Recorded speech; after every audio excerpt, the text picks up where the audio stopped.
Paradigm Shift. Written by Venerable Acariya Thoon Khippapañño. Translated by Nisha Tian. Translator's note. Paradigm Shift was originally translated in 2008. Since then, my understanding of the Thai and Bali languages, Luang Por Thoon's writing, and the Dhamma in general has evolved. As a result, while some of the original text remains in this 2025 edition, many passages were significantly edited or completely retranslated to more accurately capture the essence of Dhamma concepts and to better facilitate the reader's understanding. The Sanskrit version of words like karma and dharma are prevalent in Buddhism's English narrative today. However, the Theravada tradition uses Pali, so those familiar Sanskrit words will take on slightly different spellings in some cases, such as kama and dhamma. Additionally, there are differences in meaning highlighted by instances when Dhamma is capitalized or not. In its uppercase form, Dhamma means the Buddha's teachings, while its lowercase form refers to the laws of nature, the truth about the way things are, or mental objects. The widespread practice of silent sitting meditation that is the face of Buddhism today is commonly referred to as Samādhi. However, the original Bali term doesn't only come in the Tranquil version. Samādhi translates to concentration or unification of the mind. Calm, serene meditation is only one of many incarnations of concentration. In this text, meditation will primarily be used to refer to the contemporary connotation of Samādhi, sitting or tranquil meditation, and not the denotation of the word, contemplation or deep reflection. Buddhist teachers and texts, including this one, frequently mention kilesa and tanha. But what exactly are they? Tanha is desire. Kilesa literally translates as torment of the mind, but is more commonly translated as defilement or mental impurity. Defilements are the things, the representations, or the embodiments of desire. For instance, expensive cars, the latest and greatest gadgets, brand name clothing, or a large house in an affluent neighborhood are all defilements associated with the desire to be rich. Like desires, defilements are limitless. Luang Por Thoon often refers to defilements and desires as deceiving us and leading us to be reborn within this world. Ñāṇa and dassana are important concepts in Luang Por Thoon's teachings. Ñāṇa is knowing or understanding. Dassana is seeing or realizing. For instance, the Buddha taught that birth, aging, sickness, and death are normal. So we know that aging is normal. Every day, we see actual evidence of how we have aged, wrinkles, white hairs, loss of strength and flexibility, and how things around us age. Toothbrushes fraying, clothes wearing thin, vegetables wilting, food going stale. However, if you don't fuse the theory that you know with the reality that you see, you won't be able to profoundly penetrate the truth about aging. Once you do connect them, you will both understand and realize the indisputable truth about aging. It is impermanent. It causes suffering. It isn't who we are and it doesn't belong to us. And it is normal. This is the knowing and seeing that Luang Por Thoon frequently refers to throughout this text. In Thai, aramana denotes mood, emotion, or temper.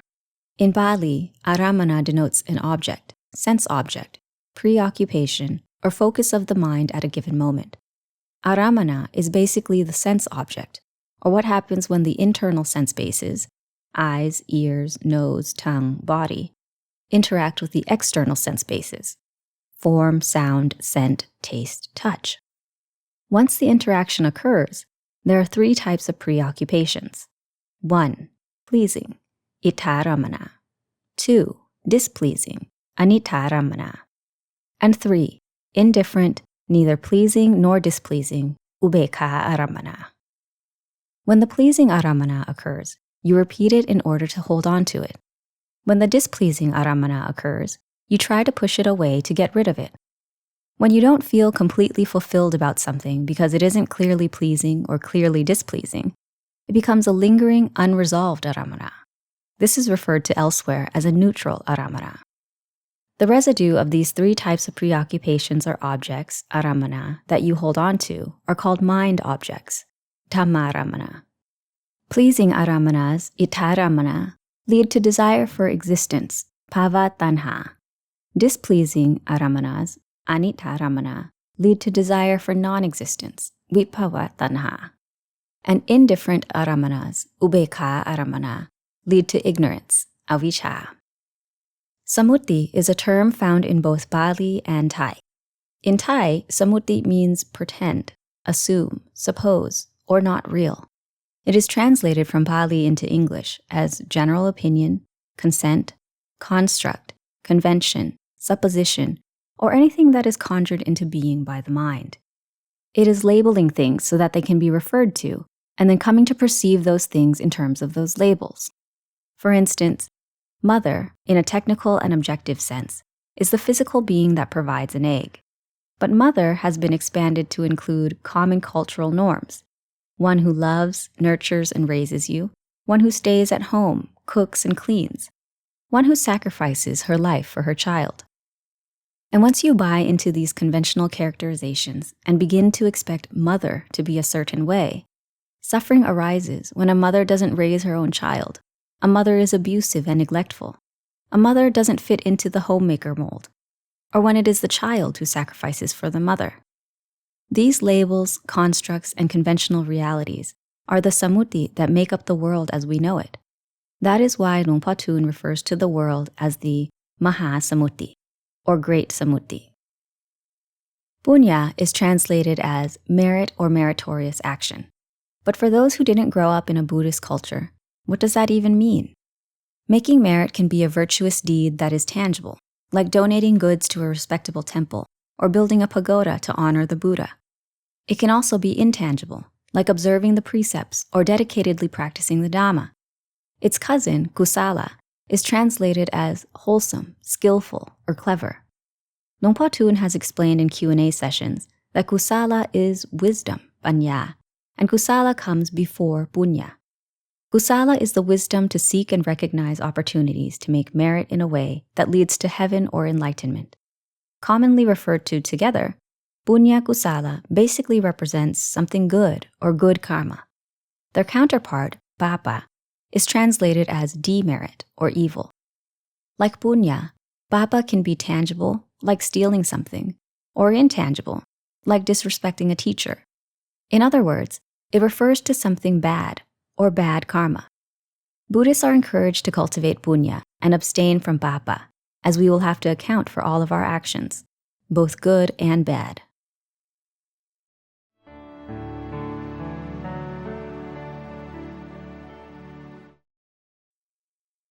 Preface.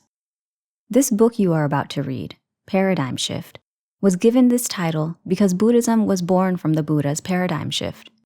He found that this world is not as attractive as is commonly believed. Animals and mankind in our world possess a foundation of wrong views, micchā-titi. The Buddha used wisdom, paññā, to contemplate indisputable truths, saccadhamma, and developed a paradigm of right views, samādhi.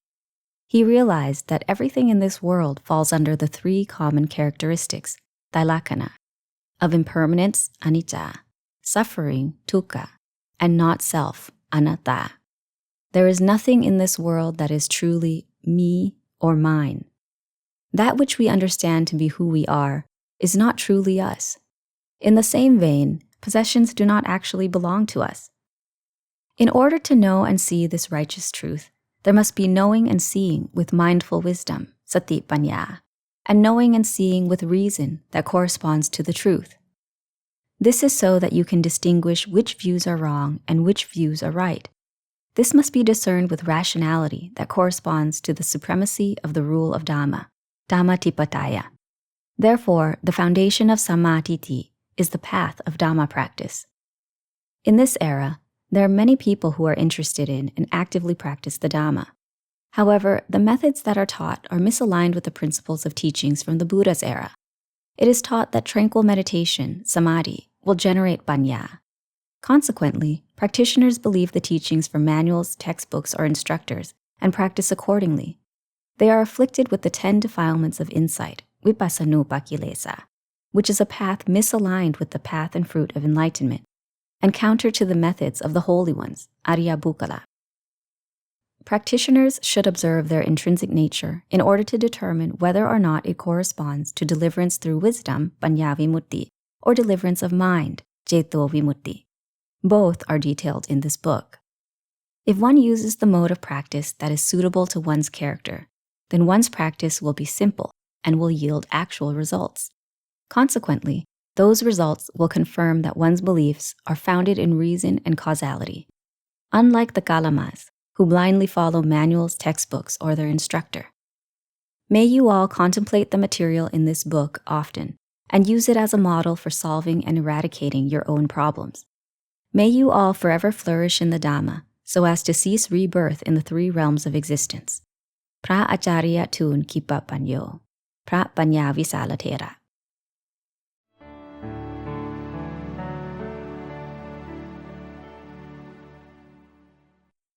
Paradigm shift.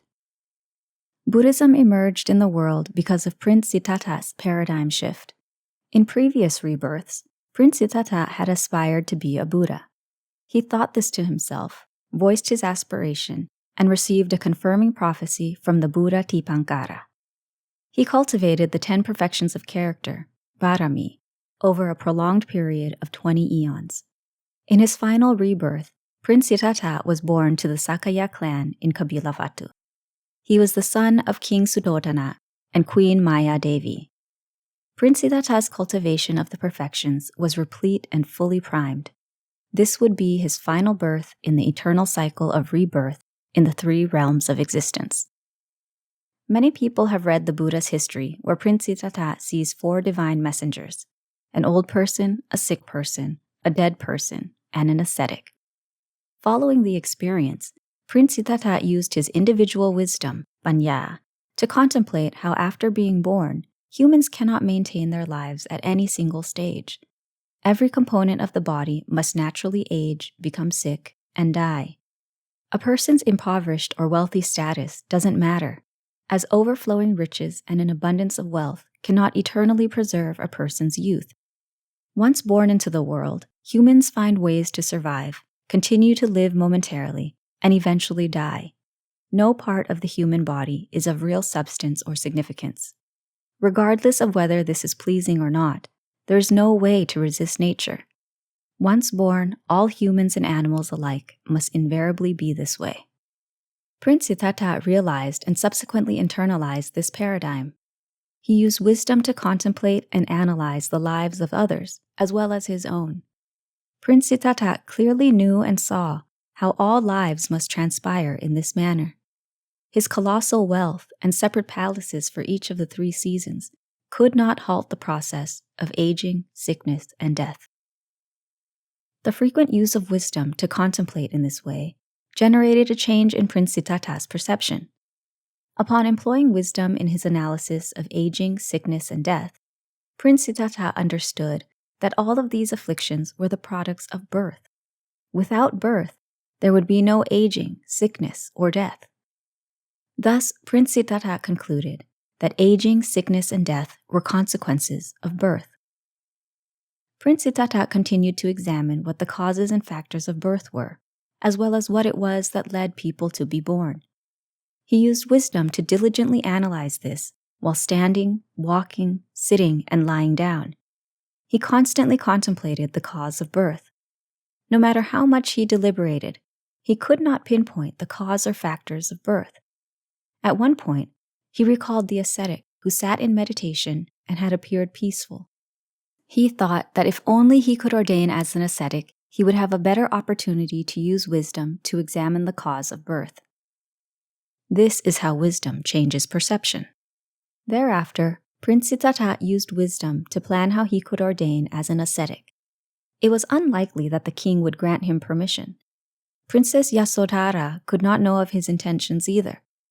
Prince Siddhartha spent his time designing a flawless plan that no one would be aware of except for his servant, Ñāṇa. This is how wisdom was used to completely flip the prince's paradigm. He thought that his life as a layperson would definitely come to an end, and he absolutely would not return to the palace. Life in the palace was pleasurable and convenient in every possible way, and this would be his last experience with such luxury. Prince Siddhartha did not know what life beyond the palace walls entailed, but he was not at all apprehensive. If others could survive out there, then he could as well. Their elemental bodies and his elemental body were the same. Whatever those people ate, that was what he would eat. The prince was aware that life outside the palace walls would be starkly different. That was unimportant. What was of paramount importance was finding the cause and factors of human birth. Prince Siddhartha wanted to ordain in order to discover the cause of human birth, and he was able to do so according to plan. Thus, a change in view requires wisdom to discern which views are incorrect and which views are correct. This must be discerned through wisdom based on the supremacy of the rule of Dhamma, Dhammatipataya, in order to be righteous.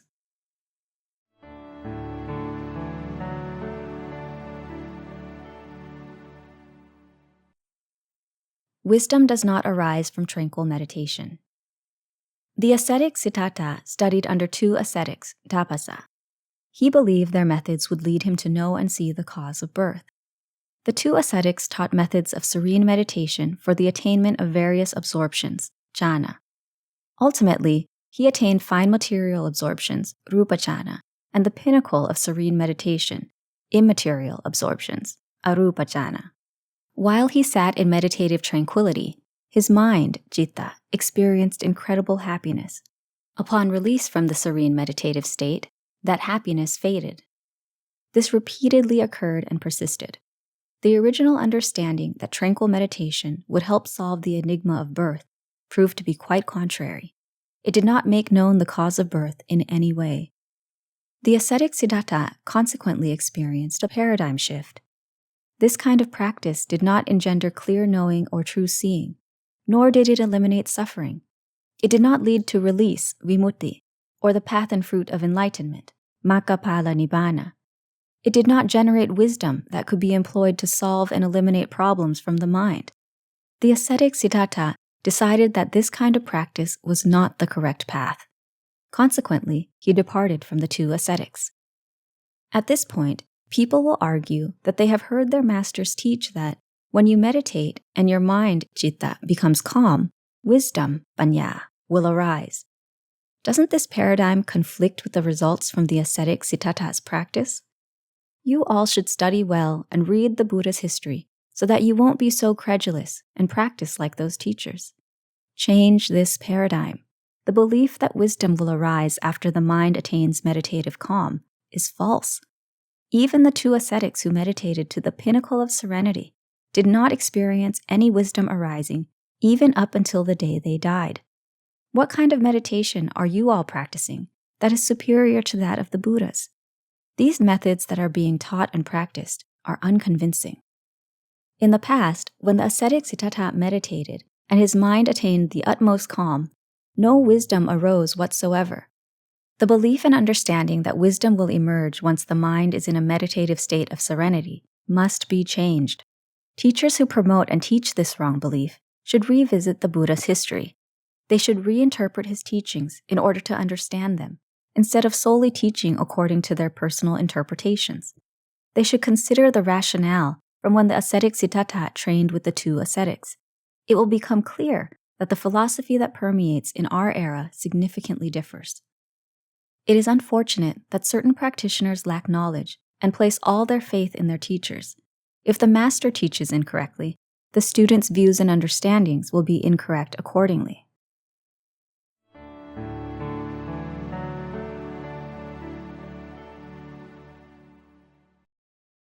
Wisdom arises from contemplating Dhamma metaphors. A point of great significance is the ascetic Siddhartha's wager with the golden tray. May you go back and study his extensive history of training over the 5 years. He had practiced and experimented with various methods, yet he still remained a commoner, puthujjana. He continued to search for the right path of practice. He tried every approach to eliminate defilements, kilesa, desires, tanha, and mental intoxications, asava, from his mind, but it was fruitless. Then he arrived at the incident with the golden tray at the Neranjara River. This was the site of the ascetic Siddhartha's final change in perception. According to texts, before releasing the golden tray, he made an aspiration, atitana. If I am to be enlightened as a Buddha in this life, may this golden tray float up the river against the current. Upon its release, the golden tray immediately floated up the river against the current. This gave the ascetic Siddhartha confidence that he would become the enlightened one in that very lifetime. Pay close attention to the method that brought him to final enlightenment, because it is a critical transition. The ascetic Siddhartha would change his perception one final time. He would change his perception from being incorrect to correct upon wagering with the golden tray. The ascetic Siddhartha confidently proclaimed unto himself that he had independently discovered the path that would lead to purification of the mind and final deliverance through enlightenment, vimutti nibbāna. No one was his master. Listeners, through careful consideration, it will become clear that this path was not the tranquil meditation that is frequently taught by masters. The prominent method was the use of wisdom to develop Samādhi, or the correct perception of the truth. It was during this very period that the ascetic Siddhartha was on the verge of knowing and seeing with clear wisdom, in accordance with the indisputable truth, Sacca Dhamma, what it was that caused humans to be born. Once the ascetic Siddhartha saw the golden tray float upstream against the current, he employed wisdom for consideration of this metaphor. He internalized and compared the golden tray to the state of his own mind. This was the first time in his 5 years as an ascetic that he used wisdom to contemplate by internalizing something and comparing it to his mind, citta. This marked the first instant in his life that he employed wisdom in reflective introspection. He reflected that the golden trays floating upstream was likened to a mind that had already been liberated from defilements and desires and would no longer be reborn in the 3 realms. The focal point here is that the ascetic Siddhartha utilized wisdom to think against the grain. This implies that he contemplated the situation that is the reverse of the norm by comparing the golden tray to his own mind. He contemplated where the golden tray would wind up if it continued to float along with the current. It would be carried out to the ocean, where it would drift endlessly. As the waves would carry the tray along the ocean's currents, the mind that is completely obscured by defilements and desires will obliviously transpire according to the ways of defilements and desires. The mind is frequently reborn within the 3 realms because it is obscured by delusion, moha, and ignorance, avijja. Before he became an ascetic, Prince Siddhartha had used wisdom to contemplate the cause of human birth. But no matter how he contemplated, he could not uncover the cause. Now, the ascetic Siddhartha had discovered it. He subsequently announced to himself that the method of practice that would arrive at the ultimate cessation of suffering was now known. Ñāṇa-dassana visuddhi. The path of practice was realized and understood by his own individual insight, Ñāna. No one was his master. He knew what the wrong path of practice was, and he knew what the right path of practice was. He no longer wondered or possessed any doubts whatsoever about modes of practice. The ascetic Siddhartha had already spent 5 years wandering and searching for the true path, continually practicing tranquil meditation, and never attempting to use wisdom to contemplate any issues. Ignorance and desire had obscured the truth in his mind, thus necessitating rebirth.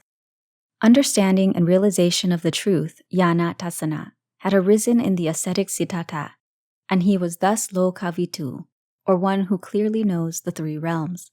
The ignorance and desires that had once concealed the truth were now exposed. Just as brightness drives away darkness, the mind that possesses insight of wisdom, paññā-vimutti, abolishes ignorance and desires. The more he used wisdom to consider the principles of the ultimate truth, the more he understood the ultimate truth, and knew and saw the truth for what it was. Once the mind knows and sees in accordance with ultimate truths, the mind will no longer cling to anything.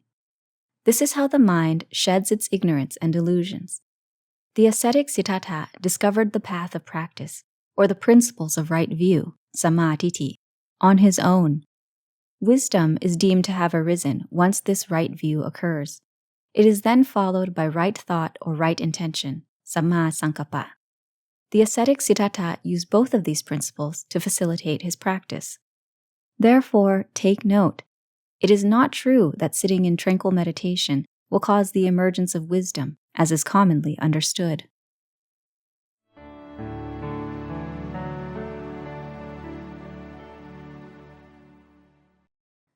Āsavakkhaya-ñāṇa.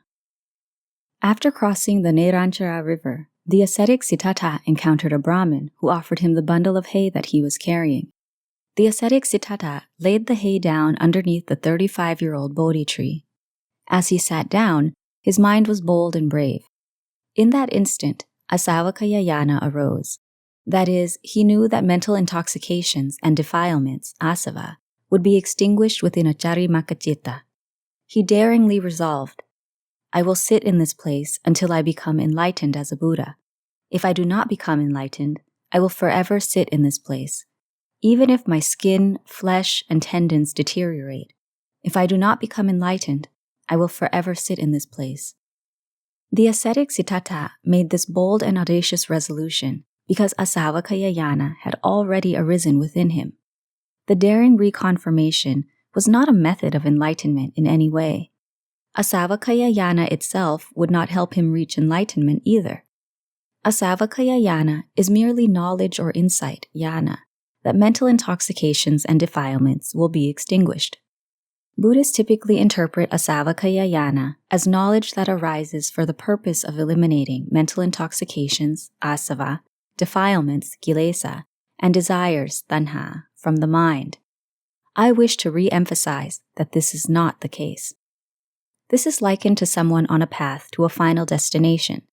They have never taken that path and don't know what the final destination will be like.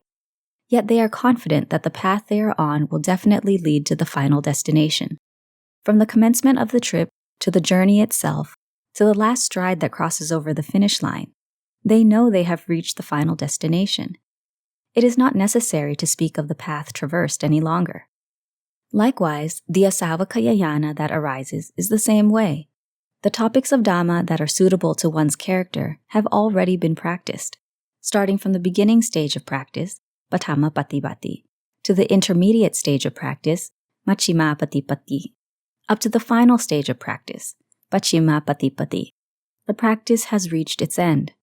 There is consciousness of having wholly completed that practice. Āsavakkhaya-ñāṇa is the same way. This knowledge, ñāna, merely signals the fact that the practitioner will extinguish mental intoxications. It does not eliminate defilements, desires, or mental intoxications from the mind in any way. Manuals define Āsavakkhaya-ñāṇa as knowing how to extinguish mental intoxications from the mind. This interpretation is not entirely accurate. As one is about to cross the finish line, one does not have to take further action. One can simply wait to reap the fruits of one's practice, pativeta, within a Carimaka-citta.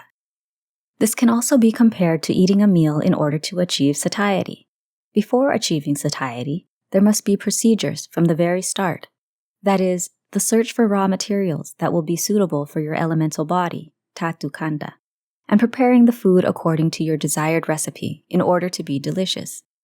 After you have finished eating the food that you cooked, you don't even know what the food tasted like during the meal.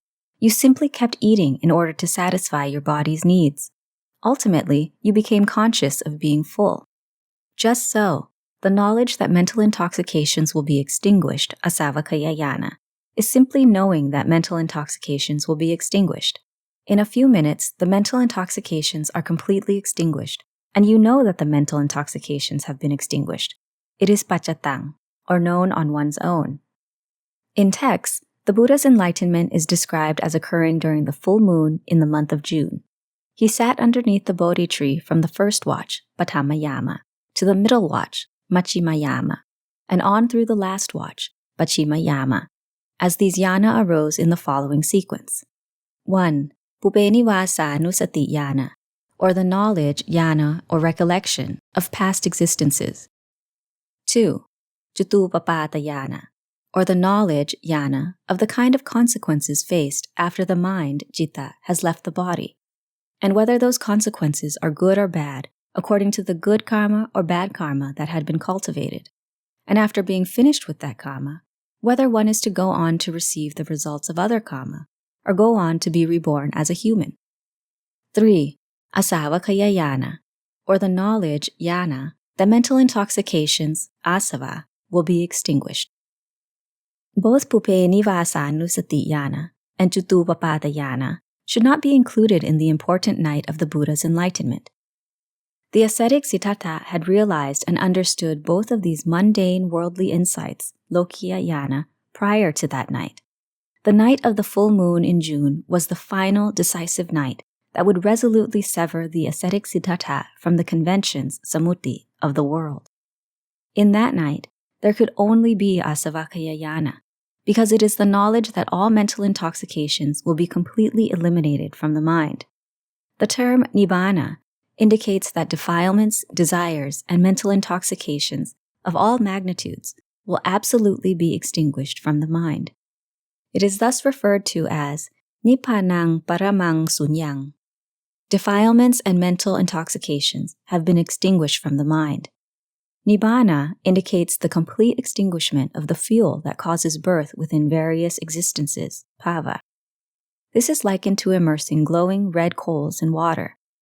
The fuel for fire is extinguished, just as defilements, desires, and mental intoxications are extinguished from the mind. This is clearly evidenced by the ascetic Siddhartha's daring aspiration. I will sit in this place until I become a Buddha. He already knew that mental intoxications would completely cease within Ācariya. This is why it is not fitting to include these two insights, ñāṇa, into that night of supreme importance. After the point at which Āsavakkhaya-ñāṇa emerged within the ascetic Siddhartha, texts should not refer to any other insights, ñāṇa, because there shouldn't have been any further use of worldly insights. He didn't employ any other methods of practice in order to attain release from rebirth within this world. Textbooks define Āsavakkhaya-ñāṇa as the knowledge, ñāṇa, that terminated all mental intoxications. The truth is that the ascetic Siddhartha did not have to do anything or practice any Dhamma methods whatsoever. Those who have attained ultimate enlightenment, arahant, will know the characteristics of attaining ultimate enlightenment better than anything. Āsavakkhaya-ñāṇa will only arise in three types of individuals. 1. Those who will be enlightened as a Buddha. 2. Those who will be enlightened as a Paññā Buddha. 3. Those who will attain arahantship as a disciple, Savaka, of the Buddha. The noble ones, Ariya Bukkala, of more junior stages of holiness, like the Anagami, Sakadagami, and Sotapanna, will not experience Āsavakkhaya-ñāṇa. Upon cremation, their remains will not transform into relics of various sizes, like the remains of those who have attained arahantship. Many people say that human bones may turn into relics because of aspirations, adhitthana. I would like to refute this claim, because it is untrue. Only the remains of those who experience Āsavakkhaya-ñāṇa and achieve arahantship will transform into relics. This is a defining characteristic of those who are free from mental intoxications, defilements, and rebirth. Everyone is entitled to their interpretation. However, reason and causality must be employed to determine which interpretation is more accurate. If you study the rationale, you will come to understand this matter well. Those disciples who will become arahant disciples will all experience Āsavakkhaya-ñāṇa. They may reach enlightenment while in any posture, whether it is while standing, walking, sitting, lying down, or half sitting, half lying down like Venerable Ananda. Āsavakkhaya-ñāṇa may arise. There are 4 types of arahants: Sukha Vipassako, Devicho, Chalapinyo, and Patisampithapato. These titles are based on the abilities stemming from each individual's nature and behavioral tendencies. The important point is that they all experience the knowledge that mental intoxications will be extinguished, Āsavakkhaya-ñāṇa. Upon knowing that mental intoxications will be extinguished, it is possible, but unnecessary, to make a bold resolution as the Buddha did, because the awakening to the Dhamma as an arahant will occur shortly anyway. It is unfitting to imitate this resolution, because it is conceited to place oneself on a par with the Buddha. It is possible to do so, but highly inappropriate. Attaining arahantship in the Buddha's era is the same as attaining arahantship in the present era.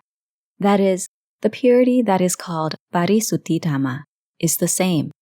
The minds, citta, of all Buddhas, Paññā Buddhas, and arahant disciples are equally pure, and they have attained enlightenment, nibbāna, by the same purification. In this era, many claim to have reached these heights because they have meditated until their minds, citta, have become empty voids, and they no longer experience any preoccupations, aramana, of love or anger. They interpret meditative emptiness to be a mind, citta, that has attained nibbāna. Consequently, they believe that they have actually attained nibbāna. That is why numerous fake arahants have arisen in our present era.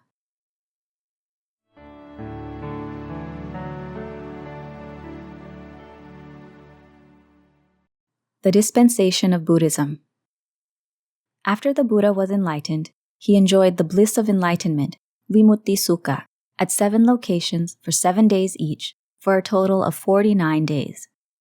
The Buddha initially thought of the 2 ascetics and was able to know through his insight that the 2 had passed away 7 days before his enlightenment. He thought to himself, if the 2 teachers had the opportunity to listen to the Dhamma, they would have reached ultimate enlightenment in this lifetime. What a shame that the 2 teachers were so trapped in the misconceptions of tranquil meditation and mental absorptions of the immaterial realm, arupa jhana, that they could not find a way out. They have now been reborn to eternally long lives in the immaterial realm, arupa brahma. Even when the Buddha Metaya arises in the world, they still would not have come to be reborn in the human world. Then the Buddha thought of the 5 ascetics, Paññā-vimutti, who had ministered to him at Dangeshwari mountain. At that moment, they were at Isipatana Mikataya in Rajagaha city. The Buddha delivered his first sermon there, and all 5 ascetics attained ultimate enlightenment. The 3 jewels, Ratanataya, the Buddha, the Dhamma, and the Sangha, had fully arisen in the world. The Buddha subsequently spent that year's rains retreat, Vasa, in that location. During that rains retreat, the Buddha expounded the Dhamma to Yasa and his peers until they all achieved arahantship.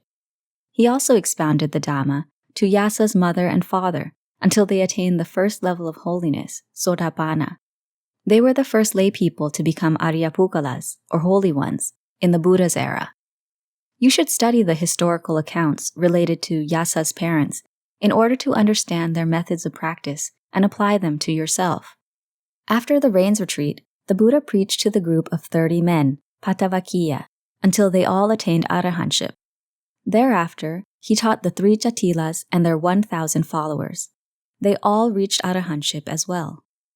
Changing wrong perception to right perception is an important starting point for the dispensation of Buddhism. If the mind still has wrong views, it will not be aligned with the path and fruit of enlightenment, Makkapala Nibbāna, at all. The Buddha emphasized the importance of correct perception of the truth, Samādhi, as the inaugural step because everyone has long held wrong perceptions of the truth, Micchā-ทิฏฐิ. Further, the attainment of various levels of tranquil meditation, Samādhi, cannot eradicate these wrong perceptions from the mind. Moreover, the encouragement gained from meditation will enhance and intensify these wrong perceptions. Practitioners will believe that they are practicing on the right path.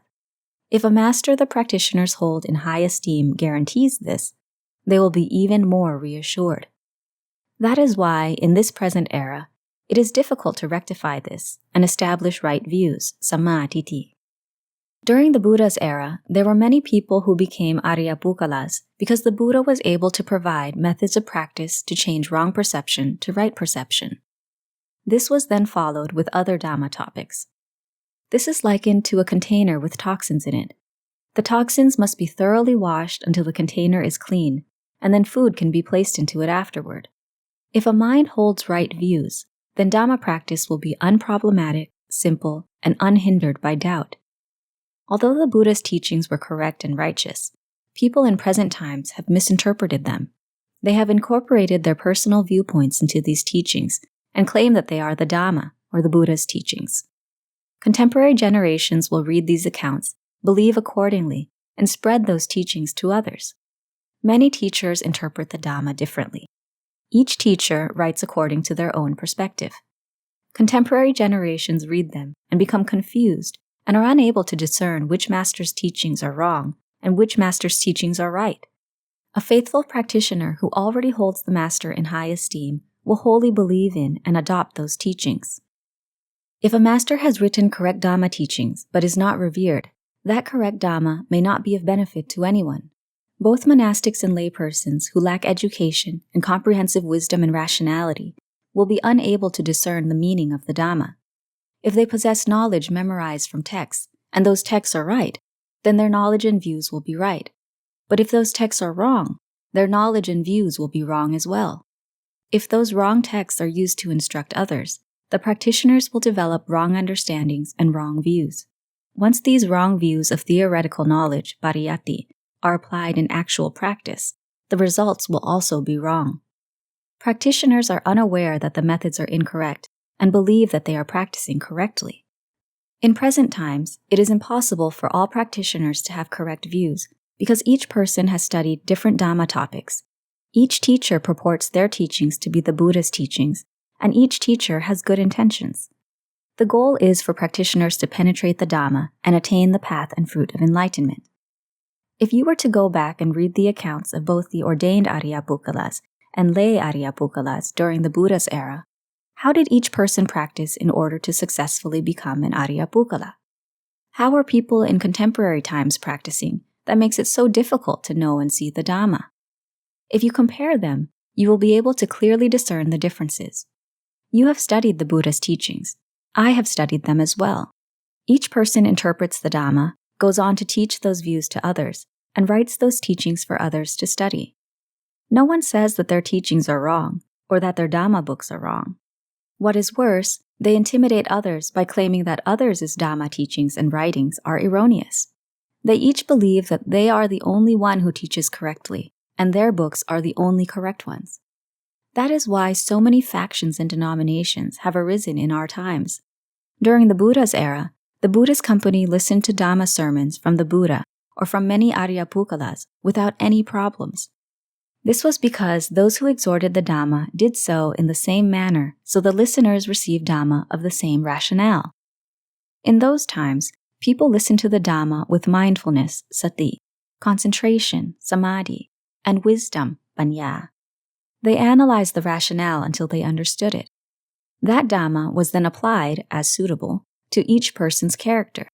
Consequently, they became Ariyapukkalas of a level corresponding to the merits, puññā, and perfections of character, varami, they had each cultivated. Whether they would awaken to the Dhamma as a stream enterer, sotapanna, once returner, sakadagami, non-returner, anagami, or attain full enlightenment, arahant, was subject to the behavioral tendencies, vasana, and perfections of character each person had cultivated in various degrees. Becoming an Ariyapukkala in those times was effortless because they received Dhamma methods from the Buddha that directly corresponded to their nature and the perfections of character they had cultivated. Thus, they practiced Dhamma that was appropriate, and many people achieved levels of enlightenment. The models of Dhamma that the Buddha taught were not the same. If someone cultivated perfections a certain way, the Buddha would provide Dhamma metaphors that corresponded to those perfections. Only when people had cultivated perfections in the same manner did they receive the same Dhamma models. Therefore, study this well. It is not that any model of Dhamma will help you attain a level of enlightenment. If the model is aligned with your intrinsic nature, then you will become an Ariyapukkala. However, if the model is not suitable to your character, then no matter how diligently you practice, you will not be able to attain the path and fruit of enlightenment and become an Ariyapukkala. This is similar to taking medicine that does not correspond to the diagnosis. No matter how much is consumed, the ailment will not be cured. Dhamma practice is just the same.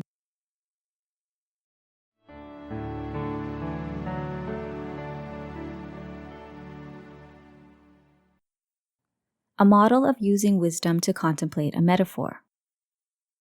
I will relate the story of someone who exemplifies using wisdom to contemplate a metaphor so that you can better picture it. The Buddha provided many examples in the discourses, but to write about all of them would make this book too thick. I will only highlight a few stories to demonstrate this concept. During the era of the Buddha Kassapa, there was a girl whose foundational nature was one of cultivating the wisdom perfection, paññā-barami. She habitually used wisdom to reflect on death. She contemplated how death would occur to her. She contemplated how death would occur to other people and animals. She contemplated how death had already occurred to other people and animals. And she contemplated how humans and animals that were alive would die in the future. It was her nature to contemplate in this way, and she did it in all of the 4 postures. Whether she was standing, walking, sitting, reclining, or working, she would use mindful wisdom to constantly reflect. Once people are born, they exist momentarily, and then die and separate from one another.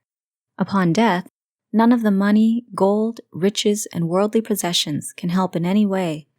These treasures cannot be taken along with them at all. All of those belongings will be inherited by their children and grandchildren. And once those children and grandchildren die, the possessions will continue to fall into the hands of subsequent generations. No one can claim ownership of the world's material objects, watu tatu, because they are merely possessions to be temporarily relied on while alive. The girl used wisdom to train her mind every day and night. Her mind experienced a disillusioning awakening about how tedious and repetitive birth and death were not worth the daily suffering. The more she used wisdom to reflect on death, the more she understood and realized the insignificance of the physical form. Her mind did not cling or bind to anything. After she died, she savored bliss in a heavenly realm. When her accumulated merit, punya, and wholesomeness, kusala, had been depleted, she was reborn as a human. In that human rebirth, she was born to a family of weavers during the era in which our current Buddha was still alive. One day, the Buddha descended to the Hall of Truth to preach the Dhamma. Ordinarily, once he was seated at the pulpit, Dhammasana, he would begin his sermon. That time, however, he remained silent because the girl was not finished with spooling thread. Once she had completed the task, she carried the basket of spools and walked by the Hall of Truth.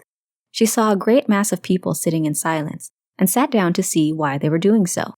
She did not have any intention of listening to the Dhamma, but only listened to the Dhamma by chance.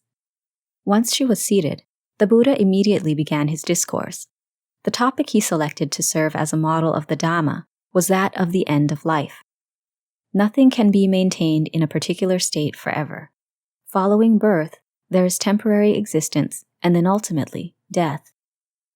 The Buddha drew an analogy to a spool of thread.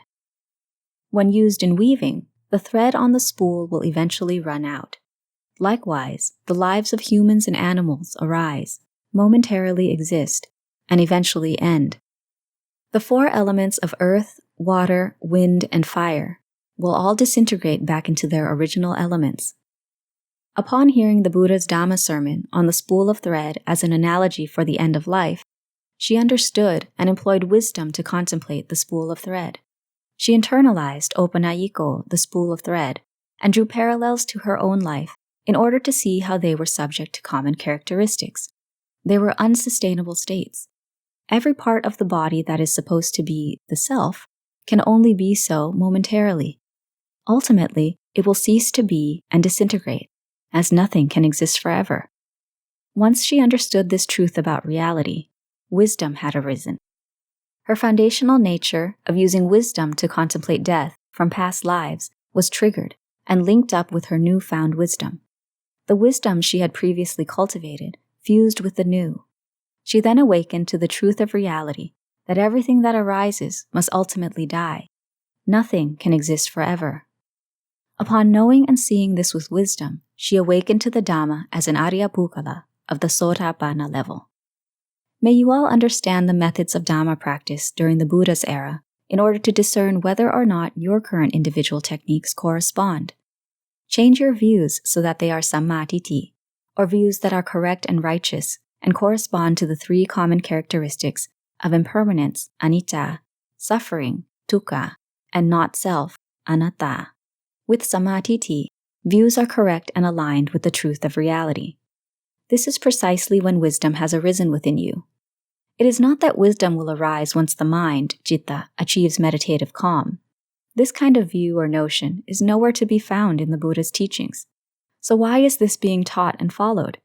If it is in fact true, can you point to a human testament from the Buddha's era? I have extensively studied the historical accounts of Aryapukkalas, and there does not exist a single person who sat in meditative serenity and experienced wisdom arising. The accounts of Aryapukkalas from the Buddha's era should be studied. That way, you will understand and change your wrong views to right views. I dare state this and write this because I have researched the history of Aryapukkalas in the Buddha's era. I am ready to answer any questions and address any doubts that you may have. If you are truly secure and confident, do not go behind my back and allege that my words and books are incorrect. Instead, draw from the historical accounts of Aryabhukalas in the Buddha's era and discuss them with me. Show me the human testaments. I have stated and written this because I already have human testaments. That is why I dare to say it and inscribe it into a book for people to read. I do not have the audacity to change the Pali Canon, Tipitaka.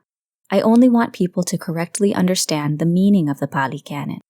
The Pali Canon is already perfect, but those who have interpreted, explained, and expanded upon many parts of it lack rationality. This is embodied in the statement, once you sit in meditation and the mind, citta, becomes calm, wisdom will arise. What is this? Why is it being taught and practiced? During the Buddha's time, he never taught this to the Buddhist company. Why have people in this era written about these methods and taught them to the masses? These misconceptions have infected so many people.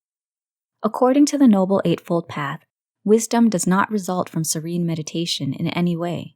Serene meditation is a path that leads to supernormal powers, apiññā, as well as the 4 fine material absorptions, rūpa-jhāna, and the 4 immaterial absorptions, arūpa-jhāna, which combine to form the 8 levels of meditative attainment, samādhi.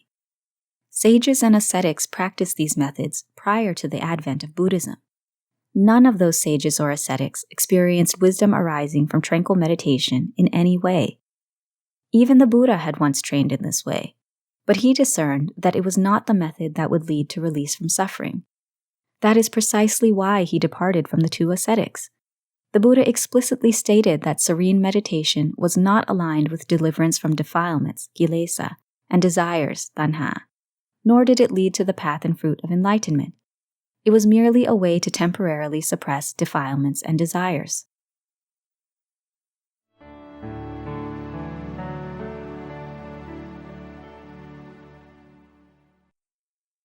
Paññā-vimutti and Ceto-vimutti. I will describe 2 forms of concentration, Samādhi, so that you practitioners can study and understand them. 1. Calm concentration. 2. Steadfastly focused concentration. I will first explain about calm concentration, then steadfastly focused concentration. The listener will be able to discern the differences and connection between the 2 forms of concentration from this book. The group of people who can achieve calm concentration are those of the Ceto-vimutti nature. In past rebirths, they lived as ascetics, hermits, and sages who practiced by intensely staring at meditative objects, kasina. They were skilled in tranquil meditation and proficient in higher levels of meditative attainments, Ñāṇa-samapatti. Once reborn in this lifetime and ordained in the Buddhist religion, they were content with the form of meditation familiar to their nature that had been developed in past lives. They listened to the Buddha's sermons on how to cultivate concentration, Samādhi, and how to cultivate insight wisdom, Vipassana-paññā, but were more deeply pleased with the cultivation of concentration. They set out on Thanga at various forest destinations, far from society, and continuously and steadily practiced meditation. Because they had previously trained in meditation, achieving tranquility was effortless. They were able to attain serenity in the 4 fine material absorptions, rūpa-jhāna, and the 4 immaterial absorptions, arūpa-jhāna, such that an empty void existed within their minds. There were no sense objects or preoccupations, aramana, that could agitate their minds. As an example, in the times of the Buddha Gautama, 30 monks had attained the pinnacle of meditative states. One day, the leader of the group convened a meeting to discuss every monk's meditative attainments. Each and every monk articulated the identical statement that he did not possess lustful preoccupations, nor did he possess any defilements, desires, or mental intoxications. The leader proclaimed that, "Now we have all reached the same state. We have all attained release from all defilements and desires. We have eradicated all mental intoxications and have all attained arahantship. Let us all prepare to go and pay our respects to the Buddha in order to receive a declaration of our attainment as arahants." Once the 30 monks neared the temple, the Buddha knew through his insight that all 30 monks had mistakenly self-diagnosed their arahant attainments. They had merely meditated to calm states and meditative attainments, Ñāṇa-samapatti, which would not lead to shedding defilements and desires in any way. Calm meditation and meditative attainments are merely techniques to suppress defilements and desires. The Buddha sent Ananda to tell the 30 monks that, "Tonight, you may all spend the night in the cemetery. Tomorrow morning, you may pay your respects to the Buddha." Thus, the 30 monks searched for a place to rest in the cemetery. At the same time, the Buddha conjured a vision, nimitta, of a teenage girl with an attractive figure. She was lying face up without any fabric covering her body, like a person grinning and sleeping all alone in the cemetery. One monk walked by and saw this and called the other monks over. All 30 monks were skilled in serene meditation and meditative attainments. Upon seeing this vision, the feelings of lust that had been stifled by tranquil meditation and meditative attainments began to revitalize. All of the monks relapsed into passionate lust, and their faces turned crimson red. The leader announced, "We have heard the Dhamma from the Buddha on the methods of cultivating insight, vipassana. Let us all cultivate insight tonight. Use wisdom to contemplate loathsomeness, asubha, and unattractiveness of that teenage girl's form. Separate each of the body parts to see how the entire body is foul. Opanayiko, or internalize and reflect on your own body. Use wisdom to contemplate your own body such that you know and see that it is similarly loathsome. Contemplate the external filthiness, and contemplate the internal filthiness within your own body, in order to know and see the filthiness of both." That night, all 30 monks achieved arahantship. Practicing calm meditation and being proficient in meditative attainments, and then switching gears to practice steadfastly focused concentration coupled with wisdom, like these 30 monks did, is characteristic of the noble ones, Ariya of the deliverance of mind, Ceto-vimutti type. Understand this accordingly. Those of the Ceto-vimutti nature are gifted at tranquil meditation and proficient at entering meditative attainments. However, in the final stages, they must still use steadfastly focused concentration that is supported by wisdom. There is no instance of the Buddha's teaching, "Once the mind, citta, enters a calm state of meditation, contemplate with wisdom." This type of teaching greatly deviates from that of the Buddhas. The Buddha originally taught that once the mind, citta, enters a serene meditative state, allow it to remain there until it is satiated. Do not force it to withdraw, and do not compel it in any way. Once it has gotten its fill of that calmness, the mind will gradually withdraw on its own. Be mindful, Sati, of the withdrawal from meditation, and be mindful to restrain it at the upachara Samādhi stage, or steadfastly focused concentration. Thereafter, apply that concentration to wisdom or insight development, vipassana. These are the original principles that the Buddha laid forth. May all of you who are interested in meditation understand this accordingly. There were few of the Ceto-vimutti character during the Buddha's era, and they were fortunate enough to have been ordained while the Buddha was still alive. The Buddha was able to help them convert their wrong views into right views. This is illustrated by the aforementioned account of the 30 monks. If today's meditators are like those 30 monks, in this current era, there will be no way to rectify their wrong views and misled self-importance. They will be left to the product of volitional action, kamma. They will die and be reborn as Brahmas and live very long lives. They will completely miss out on the opportunity to achieve arahantship, despite possessing the replete and primed merit, punya, and perfections of character, bharami, to do so. There is no one who can change their wrong views into right views, because those who meditate and attain tranquility or develop some type of supernormal powers, abhinya, also develop conceit, mana, and pride, atta, along with it. They will be too conceited, egotistic, and smug to bow down to anyone. They believe that others are incapable of practicing mental cultivation as skillfully as they can. Not even the Buddha's arahant disciples are able to turn their wrong perceptions into correct perceptions. The only exceptions are those who had been past associates or tormenting mates. There are some people of the Ceto-vimutti type in contemporary times. This can be discerned by their effortless achievement of meditative tranquility and ability to remain sitting for prolonged periods. However, they do not possess the wisdom to effectively solve their own problems. They do not possess the comprehensive wisdom to discern what the characteristics of the mind, citta, are. So they go and ask various teachers about the symptoms of the mind that have arisen. If the master does not understand, then he will merely issue a brief reply. Those symptoms are correct. carry on. The Ceto-vimutti can surely practice tranquil meditation in this current era, but they will encounter problems because they lead off with desire.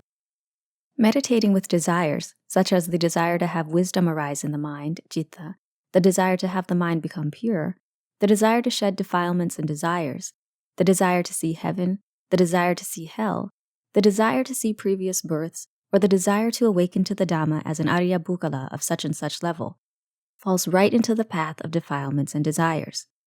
The conditioned mind, sankhara citta, that is a tempter of defilements, kilesa mara, will deceive the mind into unknowingly losing its way. Those who meditate with desires, as explained above, will encounter troubles as the 10 defilements of insight, Vipassanūpakilesas, infiltrate the mind. Meditative visions, nimitta, of various types and forms will arise, and they will become deluded by them. During the Buddha's time, there were people who were afflicted with defilements of insight, and he helped turn their incorrect perceptions into correct perceptions, and they were able to achieve levels of holiness as Arya Pukkalas. If someone becomes afflicted during this present era, however, correcting their perceptions will be a daunting task. This is because they will be extremely self-confident and will not believe others who warn them that they are practicing wrongly. If those who are similarly afflicted with defilements of insight come together and discuss the results of their practice, they will harmonize like drums and cymbals. They will be able to converse about things they have known and seen all day and all night without any end in sight. Discussions about the different visions, nimitta, that have arisen, and discussions about the Dhamma seem to be sensible, clear, and credible. Those who are oblivious will assume that Dhamma to be genuine and believe accordingly. In reality, it is fake Dhamma.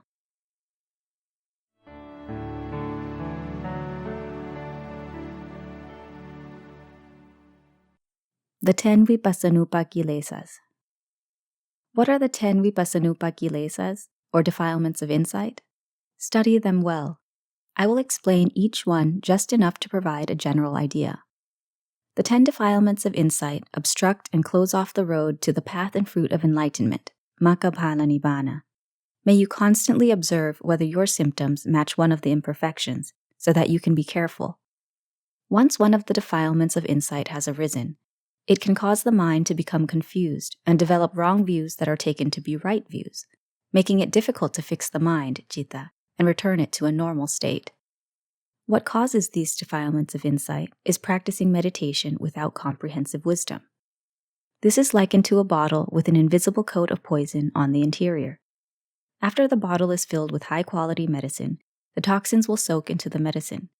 When the medicine is consumed, all of the high-quality medicine will become a harmful, poisonous concoction. Similarly, once those with micchātiti, or wrong views that are deeply ingrained in the mind and that haven't been fixed, practice meditation and start to experience tranquility, those wrong views will be intensified by meditation. The mind, citta, will become deranged, vipallasa, cultivate wrong concentration, micchā samādhi, and unknowingly become afflicted with defilements of insight, vipassanūpakilesas. When various meditative visions, nimitta, arise, the mind will cling to them. While sitting in meditation, the mind will be joyful and able to sit for a long period of time. It will seem as if the body is light and the mind is light, and there is a desire to remain sitting in that manner. At another stage, the various visions will fade and disappear. The mind will be shaken and anxious and unable to continue meditating. The irritation will eventually become so great that the meditator can no longer continue to sit still. Those who meditate with the desire to know and see various things will be led astray by defilements, kilesa mara. Wrong views will arise and develop into defilements of insight, vipassanūpakilesas, which will be explained hereafter. 1. Opasa. Practitioners who attain a modest degree of meditative serenity may experience various types of illumination. The mind, citta, will rush outward to cling to the illumination.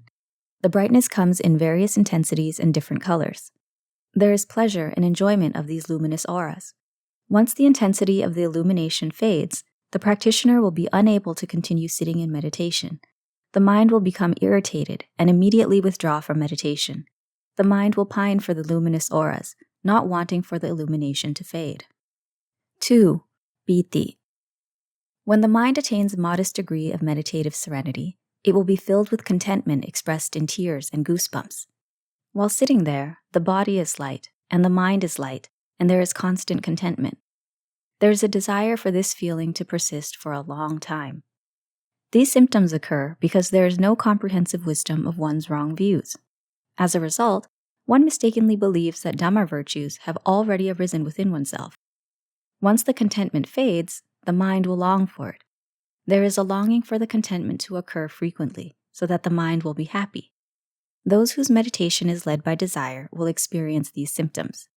Thus, meditators must be cautious and exercise comprehensive wisdom at all times. 3. Pasati. When the mind, citta, attains a modest degree of meditative serenity, there will be tranquility of the body and tranquility of the mind. Tranquility refers to silence and solitude. It is as if one doesn't even know where one is sitting. Whichever direction one turns to face, there is no discernment of one's location. This tranquility of the mind is like being disconnected from the external world. The tranquil silence is like sitting all alone in the world. No sense objects or preoccupations, arahant, can disturb or affect the mind in any way. There is a feeling of steadfastness in meditation. One could sit in meditation for prolonged periods. There are no concerns about anything. These symptoms will exist momentarily and then fade away. The mind will long for them and wish for them to persist forever. 4. Sukha. When the mind enters a calm state of meditation, a significant degree of bliss and pleasure will arise within the mind. With every inhalation or exhalation, there is constant bliss. It is bliss that arises from meditation. There is a great sense of contentment and pleasure, as well as a desire for that bliss to remain in the mind perpetually. Soon thereafter, the meditative bliss will fade and disappear. Meditators will mourn the loss and long for constant, unremitting bliss. They will meditate in order to generate that bliss. Little do they know that meditative bliss is the cause of delusion. It is delusional meditation, moha samādhi, or obsession with pleasure. There is no comprehensive wisdom whatsoever. 5. Ñāṇa. When the mind frequently achieves calmness through meditation, insight or knowledge, ñāṇa, will arise. These whispers of knowledge within the mind pertain to various matters, sometimes worldly related and sometimes Dhamma related. Sometimes, if one focuses on knowing something, that knowledge will arise. For the most part, the first time the knowledge emerges, it is the truth. Consequently, one is misled into believing that knowledge, ñāṇa, has actually arisen. There is a wrong understanding and wrong perception that wisdom knowledge, paññā-vimutti, has arisen within oneself. One will want to tell others about the knowledge that has arisen, and will often boast of being a skilled, daring, and accomplished practitioner who possesses all-encompassing knowledge of various topics. In reality, the defilements of insight have unwittingly arisen. After a while, the knowledge will become distorted and will not be as true as it was in the past. If this occurs, there will be boasting and the belittlement and criticism of others. Your practice is inferior to mine, in order to garner praise and admiration. One believes that one possesses virtue and is a knower of the world, lokavittu. In actuality, one possesses defilements of insight. This kind of person will be highly conceited, mana, and prideful, atta, and unwilling to listen to warnings from others about straying from the path. These wrong perceptions will be irreparable in this lifetime. This is due to sankhara citta, or the conditional mind tricking one into believing in one's attainment of enlightenment at the sotapanna, sakadagami, anagami, or even arahant level. One is confident in one's achievement as a noble one, ariya.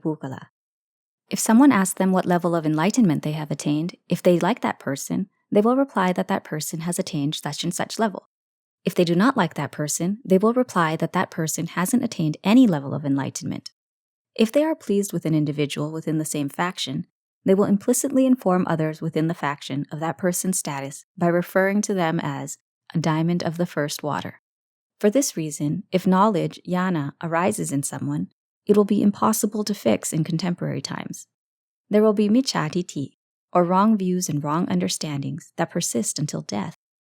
This knowledge, ñāṇa, arises from meditating without wisdom to comprehensively discern the symptoms of the mind. This, in turn, unwittingly gives rise to knowledge, ñāṇa, from meditative visions, nimitta. 6. Atimokkha. Atimokkha refers to the belief that all that has occurred, such as illumination, upasa, contentment, piti, tranquility, pasati, bliss, sukha, and knowledge, ñāna, are all real. There is a firm belief that all of those things lead to the path and fruit of enlightenment, makkaphala nibbāna. Due to this passionate conviction, these wrong views are difficult to remedy. Even if others explain how those symptoms are wrong, one will continue to be confident in the accuracy of the path. If someone says that those views are wrong, micchātiti, one will continue to maintain that it is the correct path. Thus, it is difficult to turn these wrong views into right views. Practitioners should examine their beliefs. Otherwise, those beliefs will be senseless beliefs that lack reason, sattha jnana vipayutta. They want others to praise them for being good practitioners of mental development with high virtue. If there are other practitioners of mental development who experience similar things, they will speak the same language. They will converse all day and night without end. The deeper the meditation, the more severe the false perceptions, micchātiti. They speak of the Dhamma in such a refined, comprehensive manner that those who hear the conversation and do not know better will assume that enlightened individuals are conversing about the Dhamma. In actuality, it is merely a conversation between people afflicted with defilements of insight. 7. Pakaha. Pakaha is well-exerted energy in diligence. Regardless of whether it is walking meditation, cankama, or sitting meditation, it is done with intense exertion. Meditation is used as the core method of mental development, bhavana. When standing, the mind, citta, is in a state of meditation. When walking, the mind is in a state of meditation. When sitting, the mind is in a state of meditation. When lying down, the mind is in a state of meditation. However, there are no methods of developing mindfulness or wisdom. Each day and each night, there is intense exertion. There is composure and vigilance for external stimuli by way of the eyes, ears, nose, tongue, body, and mind. If false perceptions, micchātiti, have already been embedded in the mind, though the practice of mental development and meditation is intense, the motivation gained from meditation will only augment those false perceptions. Wrong concentration, micchā samādhi, will unwittingly arise, and the opportunity to attain a level of enlightenment in this lifetime will instantly be nullified. 8. Upatthana. Upatthana is established mindfulness, sati. There is mindful awareness of every movement of every part of the body. The body's outward actions will be sluggish and unhurried. The act of extending or contracting a leg or arm will be sluggish and slow. There will be mindful awareness during every posture at all times. There is mindful awareness of whatever occurs, but there is no wisdom to apply toward contemplating Dhamma metaphors in order to know and see in accordance with the truth of reality at all. The principles of impermanence, anicca, suffering, dukkha, and not self, anatta, are parroted from texts. There is no personal wisdom, and there is no interest in employing wisdom to contemplate whatsoever. There is merely mindful awareness of the mind's preoccupations, aramana, during each day. When preoccupations from defilements, kilesa, and volitional thoughts, sankhara, arise, there is momentary awareness of them, and then the defilements and desires hide and lie latent in the mind. Let's just say that mindful meditation is used to suppress the operations of defilements and desires. 9. Ubekkha. Ubekkha is the mind's absolute indifference. Whatever occurs, the mind is made not to worry about any of it because it constantly feels indifferent. Past matters are not thought of or considered. Future matters are not thought of or considered. The mind dwells in the present and is steadfastly indifferent. The mind is not affected by anything. It does not feel love, hatred, or anger toward anything. The mind is not swayed by worldly currents or trends. There are no preoccupations, aramana, of clinging or attachment to anything at all. There are no concerns about this or doubts about that. The mind is steadfastly indifferent and firmly established in the present at all times. There is no wisdom, paññā, to contemplate in order to truly know and truly see that which is true at all. 10. Nikkhanti. Nikkhanti is delight and contentment in everything that has occurred. All combined, the mind's symptoms, from the first to 9th defilement of insight, are taken as affirmation of the path of practice being correct. Whatever results from practice, there is unwavering contentment in that. By merely carrying on day to day, there is confidence that higher virtues have already arisen within.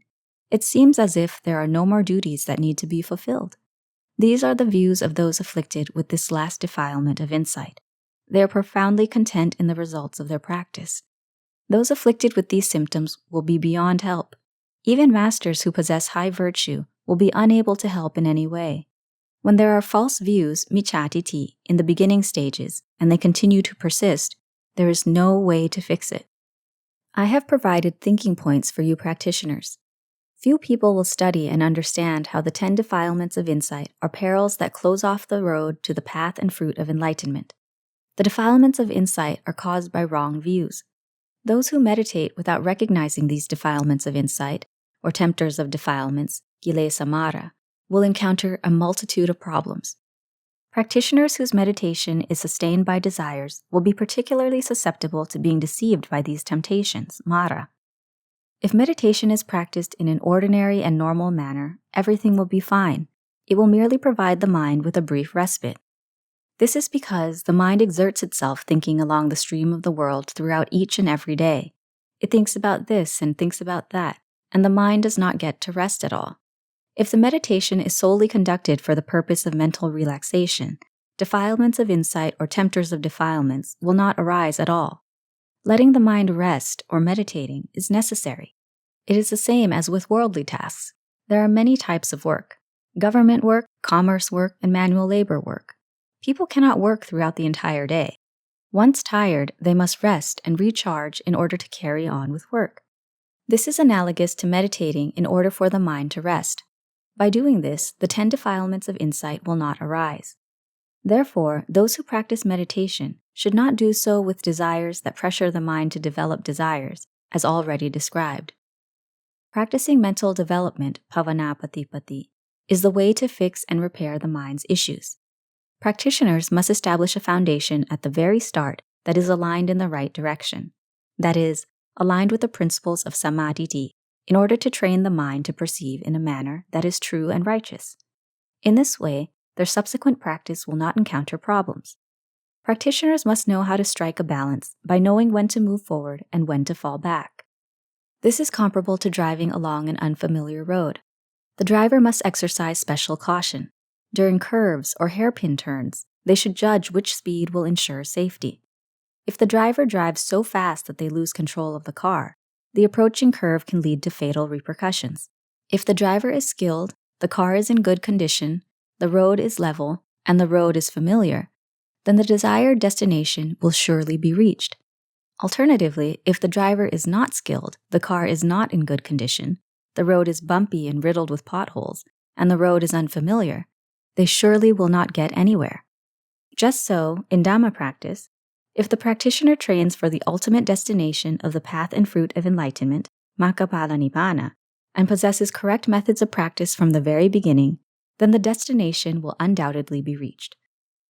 The reason that I have explained about the deliverance through concentration, Ceto-vimutti type, is in order for you to discern whether you actually possess a deliverance through concentration, Ceto-vimutti, or deliverance through wisdom, Paññā-vimutti, intrinsic nature. If you do not know your own character, it will be difficult to find a Dhamma topic that corresponds to your character. This is like taking medicine that does not correspond to the ailment. The medicine is consumed every day, but the sickness will not be cured. The same applies to practicing Dhamma.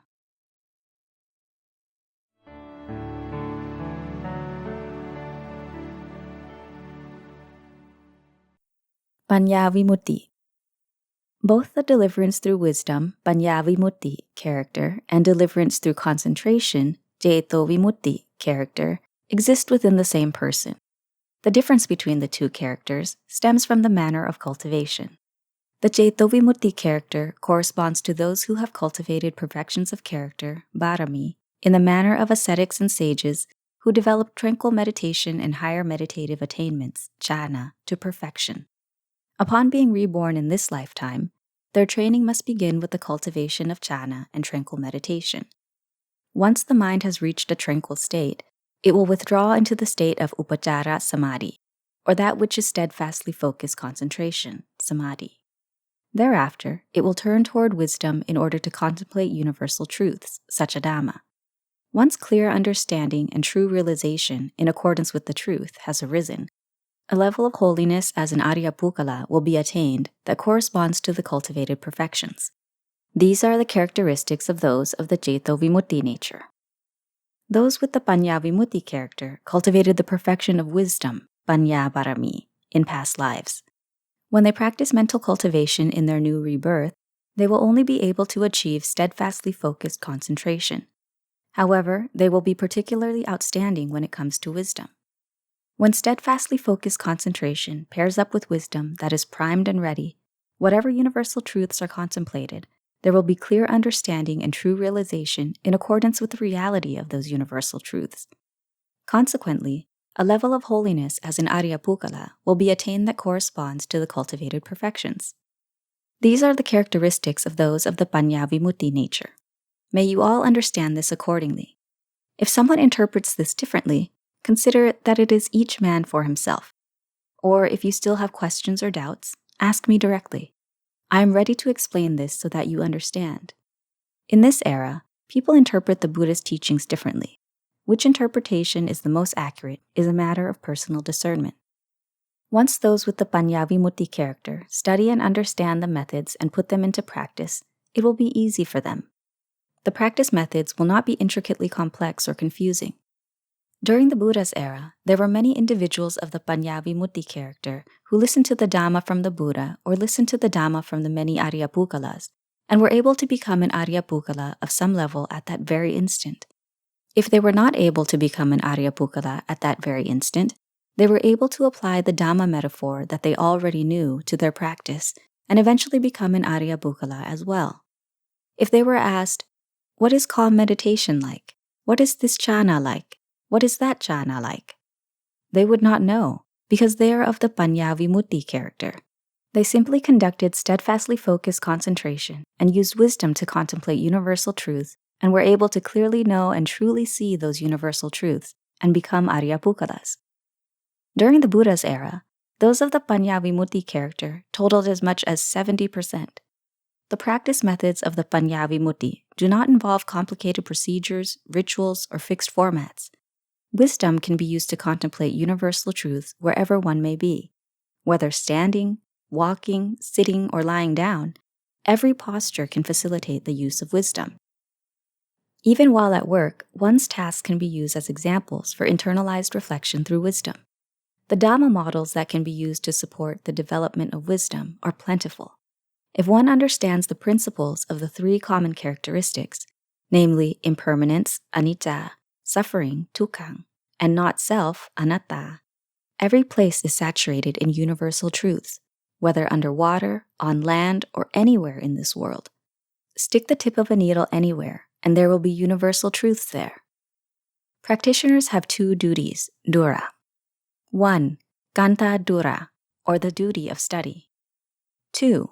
Vipassana dura, or the duty of contemplation, paññā. Practitioners must study and comprehend these two duties and employ wisdom to contemplate in order to clearly understand and truly realize according to the truth of the matter. This is why studying is an important starting point. Whether it is a worldly or Dhamma-related task, one must first study in order to understand it. This is because the world and the Dhamma are grouped together. If the Dhamma is not known, everything will appear to be worldly. Those who recognize the Dhamma will be able to use wisdom to contemplate the worldly issues in terms of the Dhamma, and they will be able to clearly separate the Dhamma from the worldly issues. This is analogous to rain, which is water that is naturally clear, pure, and utterly flavorless. If rain falls into the ocean and mixes with that water, it will also become salty. If the water is scooped up and dropped onto the tip of the tongue, it will be impossible to discern the rainwater from the salty water. To separate salt water and fresh water, one must utilize advanced technology to filter it in order to extract the fresh water from the salt water. Dhamma practice is the same way. In order to separate a pure mind, citta, from defilements, kilesa, desires, tanha, and ignorance, avijja, you cannot just sit in tranquil meditation or dwell in some meditative absorption, jhana. Defilements, desires, and ignorance will not shrivel up and dry through this process. Thus the Bali adage, paññāya parisuccati. The mind is purified by wisdom, paññā. Absolutely no one has attained a stage of Dhamma as a holy one, Ariya Bukkala, by way of tranquility in meditative absorptions, jhana. May you change this perception. Otherwise, there will be eternal delusion of serene meditation and meditative absorptions.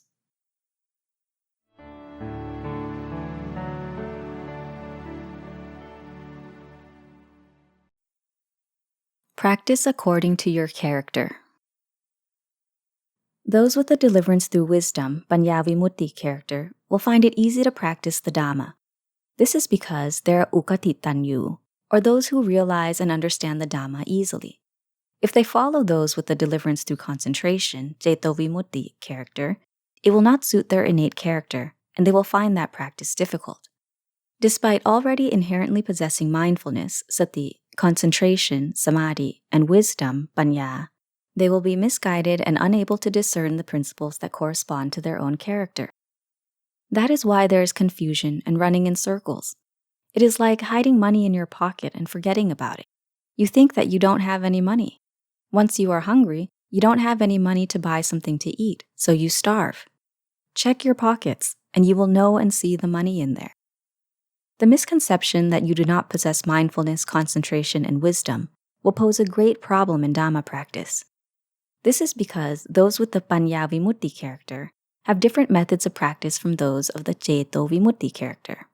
The majority of people during the Buddha's time and in modern times correspond to the Paññā-vimutti character. When they train in the Ceto-vimutti manner, it will be incompatible because it isn't their nature. It is like keeping up with the Joneses. You wish to imitate others. Once you recognize that you possess the Paññā-vimutti character, you should practice accordingly. That way, you will reach the path, Magga, and fruit, Phala, in this lifetime. As for the question, how can I discern what character I have?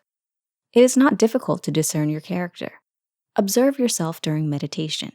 You can use any preparatory phrase, parikama, or not use one at all. Simply be mindful of inhaling and mindful of exhaling. Let the mind be as it usually is. Do not pressure or compel your mind.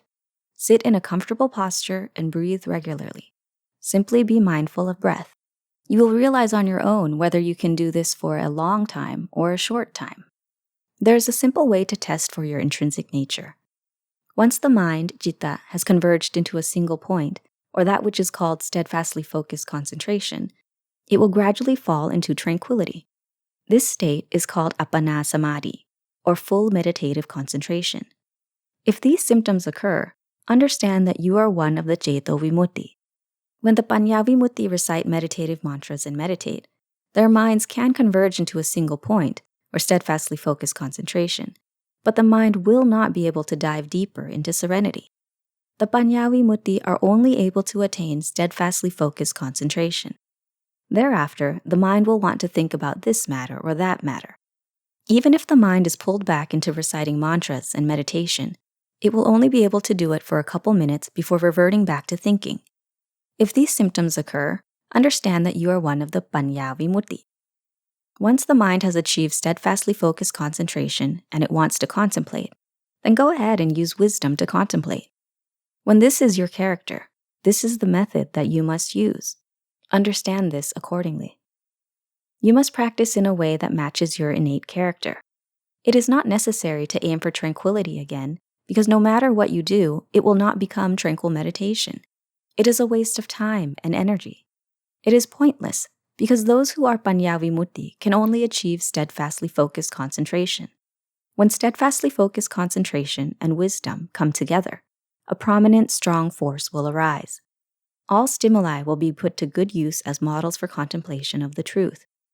Any object that changes must be drawn inward and compared to your own changes. Any object that deteriorates and ceases to exist in its supposed form must be contemplated in terms of not self, anatta. Always internalize the parallel, opanayiko, and consider how every part of your body will undoubtedly deteriorate and cease to exist just like those objects. There is nothing that can exist in this world forever. There were many of those who had attained a level of enlightenment, Ariya Bukkala, with the Paññā-vimutti character during the Buddha's time. In modern times, if a Buddha were to emerge in the world, many people would become Ariya Bukkalas. There are many people in various locations that are serious about Dhamma practice. The method commonly stressed is tranquil meditation. If the Paññā-vimutti try to practice in this manner, they will be unsuccessful. The teacher will tell them to refrain from thinking because it distracts the mind. It is this kind of instruction that prevents the practitioner from using wisdom to contemplate indisputable truths, such as Dhamma. The pervasive teaching is to keep the mind, citta, in the present at all times. Whether standing, walking, sitting, or reclining, the mind must remain in the present. In that case, there is nothing to do. How can doing nothing lead to prosperity? There are impending floods or fires, and you leave them to naturally occur. You don't think of ways to prevent these disasters. You are sick and don't think of a way to cure it.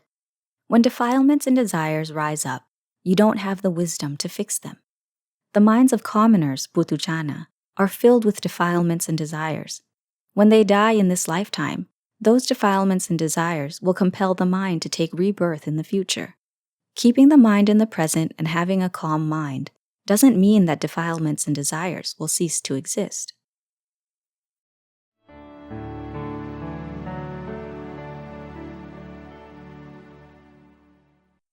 Sati, Samādhi, Paññā. Mindfulness, sati, concentration, Samādhi, and wisdom, Paññā, are all treasures inherent in every human. Regardless of the era, every person is born into this world with innate mindfulness, concentration, and wisdom. During infancy, mindfulness, concentration, and wisdom exist, but do not function or manifest. At 2 to 3 years of age, mindfulness, concentration, and wisdom begin to function. This is comparable to the mango tree that exists within a mango seed. If the seed is sliced open, the mango tree cannot be seen. Once the seed is planted in soil, the mango tree will sprout from the mango seed on its own. This is analogous to mindfulness, concentration, and wisdom during baby years. At 2 to 3 years of age, the child possesses mindful awareness of various things.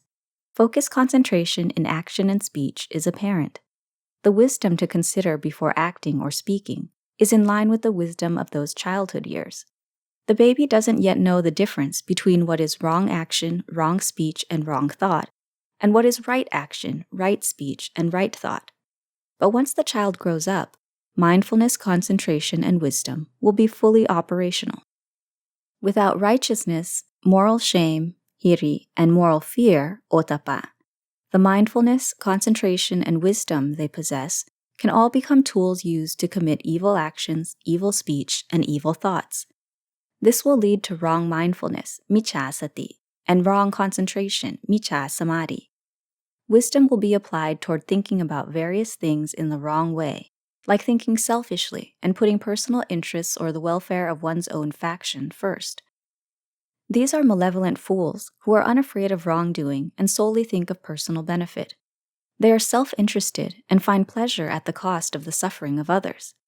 These selfish people are not lauded by the wise. They are detested by society. This is how mindfulness, concentration, and wisdom are used in unrighteous ways and unknowingly develop into wrong mindfulness, wrong concentration, and wrong wisdom. This is likened to a weapon that is fierce, powerful, and capable of great destruction.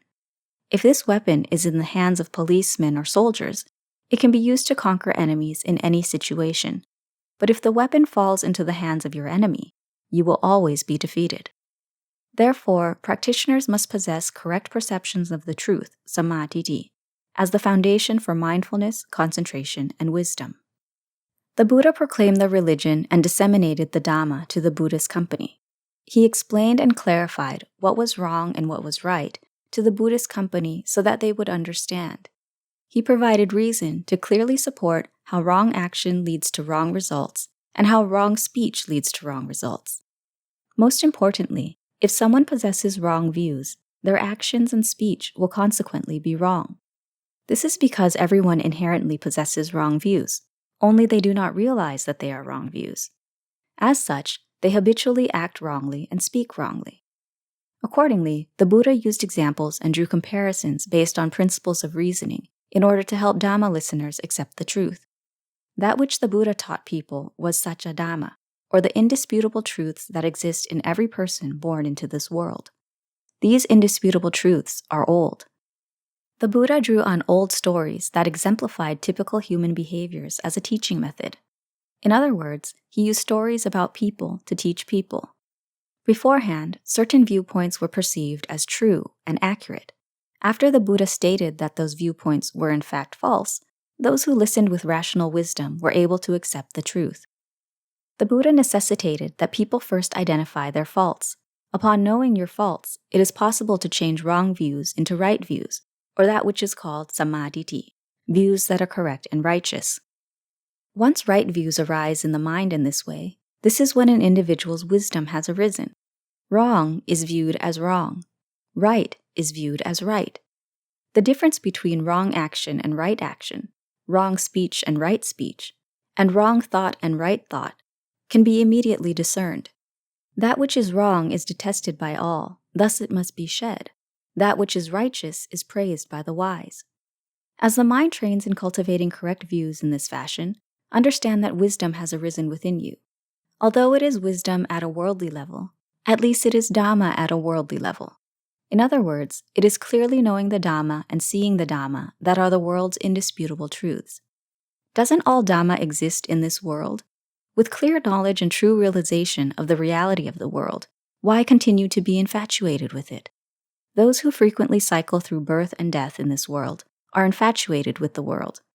That is why they cling to the world and have been continuously reborn in the world up until the present time, and will continue to be infatuated with the world in endless future rebirths. This is the wrong perception that the world is pleasant and fitting to live in. Mindfulness, Sati, concentration, Samādhi, and comprehensive insight according to the truth, Paññā, are all primary weapons for those with the Paññā-vimutti character. Other topics of Dhamma practice are only secondary or supporting weapons used in appropriate tasks.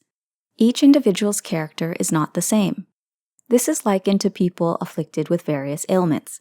The doctor must prescribe different medications, and the patients must rely on the doctor to check their symptoms and analyze X-ray films in order to accurately diagnose the ailment. If the doctor is knowledgeable, he may make the proper decision as to whether to prescribe medicine or if surgery is necessary. If the doctor uses the proper method of treatment, the patient will be able to recover from the ailment. Dhamma practice is identical in that respect. Mindfulness, Sati, concentration, Samādhi, and wisdom, Paññā, must be developed in order to serve as an X-ray machine that illuminates the images of defilements and desires that exist within the mind. You must find a way to surgically remove defilements and desires from the mind. At this point, are you qualified to be a surgeon? Do you possess comprehensive knowledge of defilements and desires yet? If you do not know and see these defilements and desires, how will you destroy them? Those who are capable of shedding defilements, desires, and mental intoxications, asava, must be replete and primed with mindfulness, concentration, and wisdom in order to eradicate various defilements and desires from the mind. Another analogy can be made to a military general going out to battle its enemy.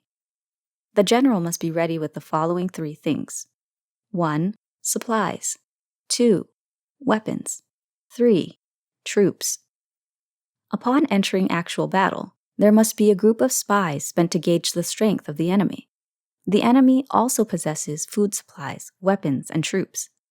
The first thing is to seize the enemy's food supplies, because once the food supplies have been cut off, there will be a greater chance of victory. The same applies to those who practice Dhamma for the purpose of extinguishing defilements and desires. Practitioners must know how to cut off the supplies that fuel defilements and desires, namely, forms, sounds, scents, tastes, and touch, or in other words, the 5 sensual pleasures, kamaguna. The defilements and desires that arise in the mind in the form of greed, lobha, anger, dosa, delusion, moha, and ignorance, avijja, do so because the mind is pleased by and lusts for forms, sounds, scents, tastes, and touch. It is deluded by these 5 sense pleasures. Cutting off supplies refers to being cautious, such that the mind is neither pleased nor displeased by the 5 sense pleasures. On the surface, these 5 sense pleasures seem coarse and of a basic level. After proper consideration, it is clear that they are relevant to the preliminary, intermediate, as well as the most advanced and refined level of practice. If an individual sheds the 5 sense pleasures in their entirety, they will attain enlightenment at the non-returner anagami or arahant level. Very few are able to practice Dhamma at this advanced level. I have only explained it for your knowledge. As for the Dhamma stage of the stream enterers, Sotapanna, and the Dhamma stage of the once returners, Sakadagami, the 5 sense pleasures have not yet been extinguished. A prime example of this is Visakha. According to historical accounts, she achieved stream entry at the age of 7. During her teenage years, she was delighted by and lusted for the 5 sense pleasures, consequently married and had 20 children. Studying and understanding the history of each Ariya-bukkala or each group of Ariya-bukkalas will make it easier to practice Dhamma and select Dhamma topics to use to develop wisdom. This is because the Buddha clearly set forth the steps within each Dhamma topic. These steps and Dhamma topics are specific to each Dhamma stage. The Dhamma for the Sotapanna, Sakadagami, Anagami, and Arahant stages are clearly and thoroughly detailed in the manuals. Whether practicing the Dhamma that will lead to the ultimate attainment of final enlightenment will be easy or difficult depends on each practitioner's degree of individual mindfulness, concentration, and wisdom, as well as how coarse or refined these 3 qualities are. Scholarly knowledge cannot be regarded as mindfulness, concentration, and wisdom. For example, many parents are illiterate and uneducated in terms of both the Dhamma and the world. Yet how do they have the mindfulness, concentration, and wisdom to teach their children and grandchildren to be virtuous individuals? Likewise, during the Buddha's era, those who didn't know any Dhamma topics were still able to achieve a level of holiness. During the Buddha's era, Dhamma books were not yet available for people to read. Those who were to understand the Dhamma had to listen to the Buddha and other Ariya-bukkalas live and in person. In order for listeners of the Dhamma to understand the principles of the truth, they would have to have mindfulness, concentration, and wisdom while listening, as well as individual rationality in discernment. Many groups of people who listened to the Buddha's sermons subsequently awakened to the Dhamma. For instance, King Bimbisara and his court of 120,000 had not previously known the Buddha. They had no knowledge of Dhamma principles and no understanding of what the Dhamma was. They had not yet understood the concepts of mindfulness, concentration, and wisdom, despite the fact they already completely possessed and were primed with mindfulness, concentration, and wisdom. Once they listened to the Buddha preach the Dhamma, they had the mindfulness, concentration, and wisdom to absorb the truth from him, and 110,000 of them attained the first level of enlightenment as Sotapannas. The remaining 10,000 dedicatedly took refuge in the Triple Gem. So, carefully consider this. When did they meditate until their minds, citta, became calm and wisdom emerged? People are replete and primed with mindfulness, concentration, and wisdom. However, thus far, it has only been used in worldly tasks. Now, all that you must do is apply that mindfulness, concentration, and wisdom toward the Dhamma. It is not complicated or confusing at all.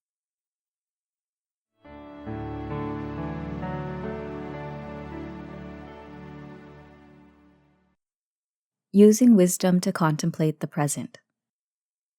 The term present can be classified in 2 ways. 1. The present in terms of meditation, and 2.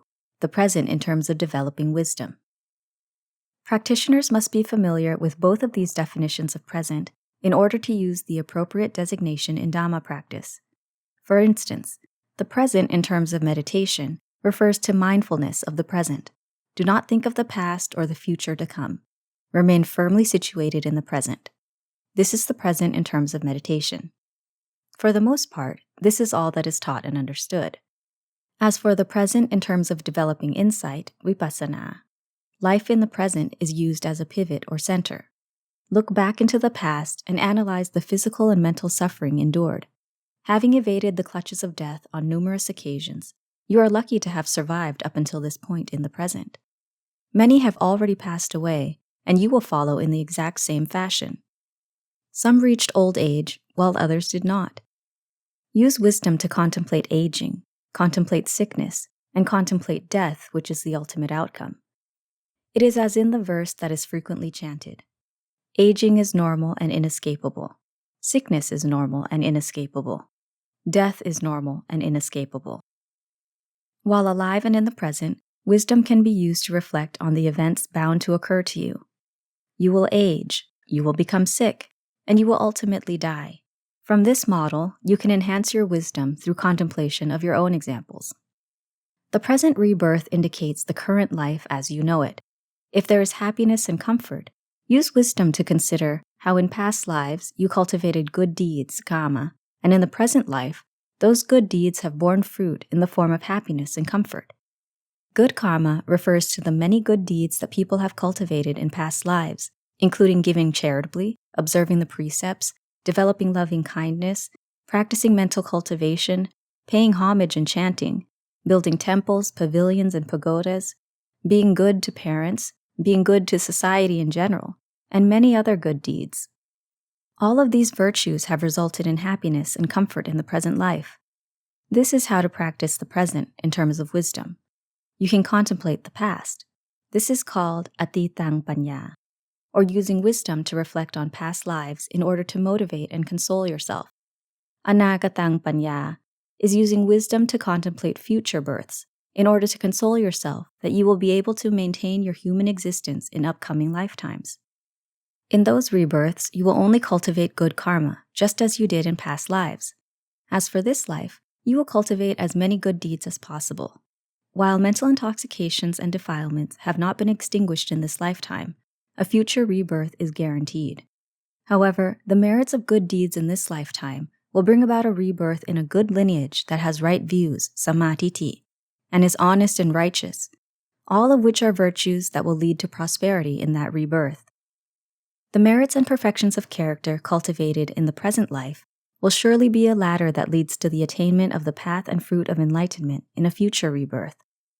This is a model for using wisdom to contemplate the present in terms of how it shapes the future. Contemplate these principles of the present rationally. The present is not only limited to tranquil meditation, samatha. You must study the principles of the present in terms of insight development, vipassana, in order to develop the meditative methods and develop the insight methods. This is because developing tranquility, samatha, and developing insight, vipassana, are a pair. When is it appropriate to use the meditative techniques of the present?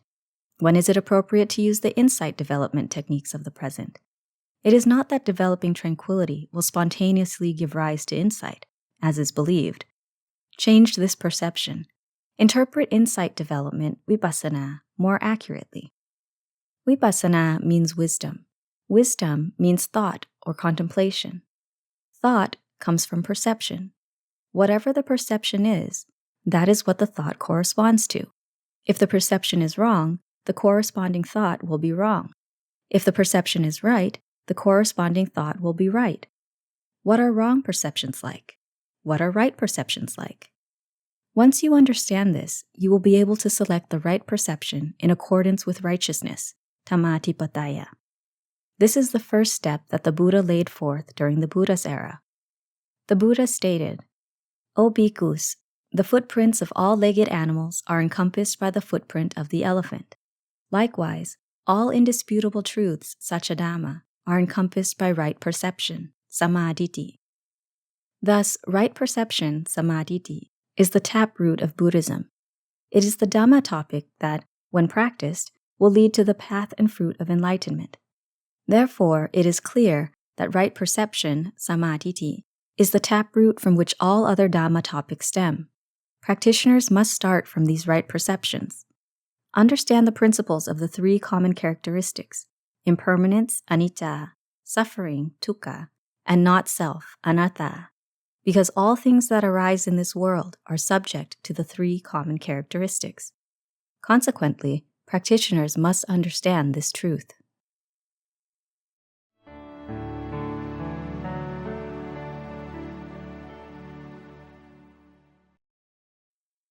Paññā precedes Sīla and Samādhi. Scholarly knowledge, pariyatti, is merely a map of the path. The original map that the Buddha laid forth is correct and aligned with the destination. After the fifth Sankiti, the interpretations of the Buddha's teachings, Dhamma, began to deviate. They were no longer aligned with the Buddha's original teachings. During the era of authoritative commentaries, Atthakatha, and the era of sub-commentators, Tika, alterations and additions were made that corresponded to conventions of that time. There were modifications and repositioning of various Dhamma topics or words, such that the new meanings digressed from the original teachings that the Buddha had laid forth. This is strikingly evident, particularly with regard to the threefold training or discipline, Sikkhātaya. The threefold training is abridged from the Noble Eightfold Path. There are three categories. That which is commonly studied and known is moral conduct, Sīla, concentration, Samādhi, and wisdom, Paññā. When used solely for the sake of studying, this sequence will not yield any problems. However, if applied in practice, this will obviously conflict with the Noble Eightfold Path. The Noble Eightfold Path are rules of practice that the Buddha well arranged. It is an interrelated path of practice and is a way to practice that is easy and not disharmonious. It starts with Samādhi, or right view, and Samma-sankappa, or right thought. These first two form the wisdom, Paññā, grouping. Then there is Samma-vāca, or right speech, Samma-kammanta, or right action, and Samma-ājiva, or right livelihood. These three in the middle form the morality, Sīla, grouping. Finally, there is Samma-vāyama, or right effort, Samma-sati, or right mindfulness, and Samma-samādhi, or right concentration. These three at the end form the concentration, Samādhi, grouping. If the sequence of the Noble Eightfold Path is followed, the ordering of the Dhamma grouping that corresponds to the original sequence is wisdom, Paññā, moral conduct, Sīla, concentration, Samādhi. Rationally, this is what it should be. If the threefold discipline is arranged such that it follows the Noble Eightfold Path that the Buddha delineated, practice will be simple. This is because everything must start from correct perception. Why did the Buddha choose wisdom, Paññā, as the starting point? I have ample rationale for the listener to understand the answer accordingly. There are three headings under wisdom, Paññā, that you must study and comprehend. 1. Suttamaya Paññā, or wisdom acquired by studying. 2. Cintamaya Paññā, or wisdom through reasoning. 3. Pavanamaya Paññā, or wisdom through practice. These three types of wisdom can be practiced in this interrelated sequence, starting with 1. Suttamaya Paññā. Suttamaya Paññā is wisdom acquired by studying. For example, take the topic of moral conduct, Sīla, the 5 precepts, 8 precepts, 10 precepts, and 227 precepts, and study and understand them. How should each category or each precept be adhered to in order to achieve purity? All of the moral precepts, Sīla, are theoretical knowledge that must be studied. Once all of the precepts are known, Cintamaya Paññā can be used to analyze, examine, and discern for each precept how to adhere to it and what its exceptions are. Each precept has its exceptions. Exceptions are a matter of intention, or the mind. Make the mind refrain from that which is prohibited. If the mind cannot refrain from it, then refrain from the action or speech. This is being composed in action and speech. There are 3 principles in regard to precept observance. Certain precepts are observed physically, certain precepts are observed verbally, and certain precepts are observed mentally, or by intention. Intention is the basis for precept observance. 1. Physical and mental observance. 2. Verbal and mental observance. 3. Physical, verbal, and mental observance. May you, the listener, understand this accordingly. Precepts and moral conduct, Sīla, are theoretical, pariyatti, principles. They were rules established later on. There are guidelines for how to conduct yourself courteously and live together without mistrust, in peace and harmony. They function similar to laws of governance. If someone acts in a manner that is unjust and a nuisance to society, rules are established in order to force behavior to remain within a particular frame of proper conduct. Likewise, the moral precepts are regulations that keep behavior within certain boundaries. That is why the Buddha established them. Those who observe the precepts must use wisdom to study and understand the differing categories clearly. Doesn't this imply that wisdom is the precursor? Everyone innately possesses wisdom. You should use this wisdom to generate personal as well as societal benefit. This wisdom of a worldly level is pervasively employed in the world. When used to study the Dhamma, it is called Suttamaya Paññā, or wisdom related to learning or studying. It is how we discern wrong from right. The Buddha clearly stated that if one does not first study and understand an issue, problems will subsequently follow. Thus the Bali adage, Nisamma karanang seyo. Before acting or speaking, one must contemplate with wisdom every time. Consider whether an action is wrong or right, or whether some speech is wrong or right.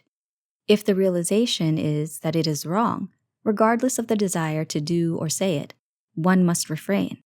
Alternatively, if the action or speech is righteous, as well as a benefit to oneself as to others, then one should do or say it. The Buddha plainly stated that wisdom, paññā, is the precursor for moral conduct, Sīla. This explanation of Suttamaya Paññā is provided for the studying of the precept grouping.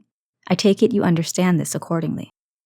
Concentration, Samādhi, is one topic that many people teach and practice. There is the misconception that once tranquility in meditation is reached, wisdom will arise. It is as if tranquil meditation is an enchantment that compels the emergence of insight. This assertion disregards the history of the Buddha. There are historical accounts of ascetics and sages before and during the Buddha's time. Why aren't these studied? Even in present times, in India, Nepal, and many other countries, there are people who practice serene meditation. None of them have appeared to have generated wisdom in any way. According to the original principles the Buddha laid forth, wisdom, paññā, must be used to study and comprehend the classifications of concentration, Samādhi, before actually practicing it. What are the steps and techniques involved in concentration?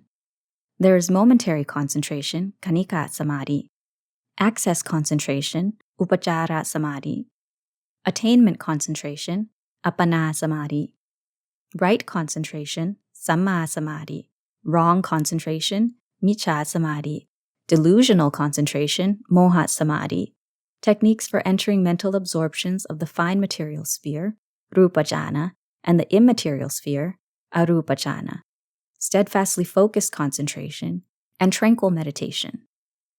All of these classifications of concentration must be researched and understood with wisdom in terms of each of the corresponding principles and methods of practice. This is called comprehensive wisdom related to developing concentration.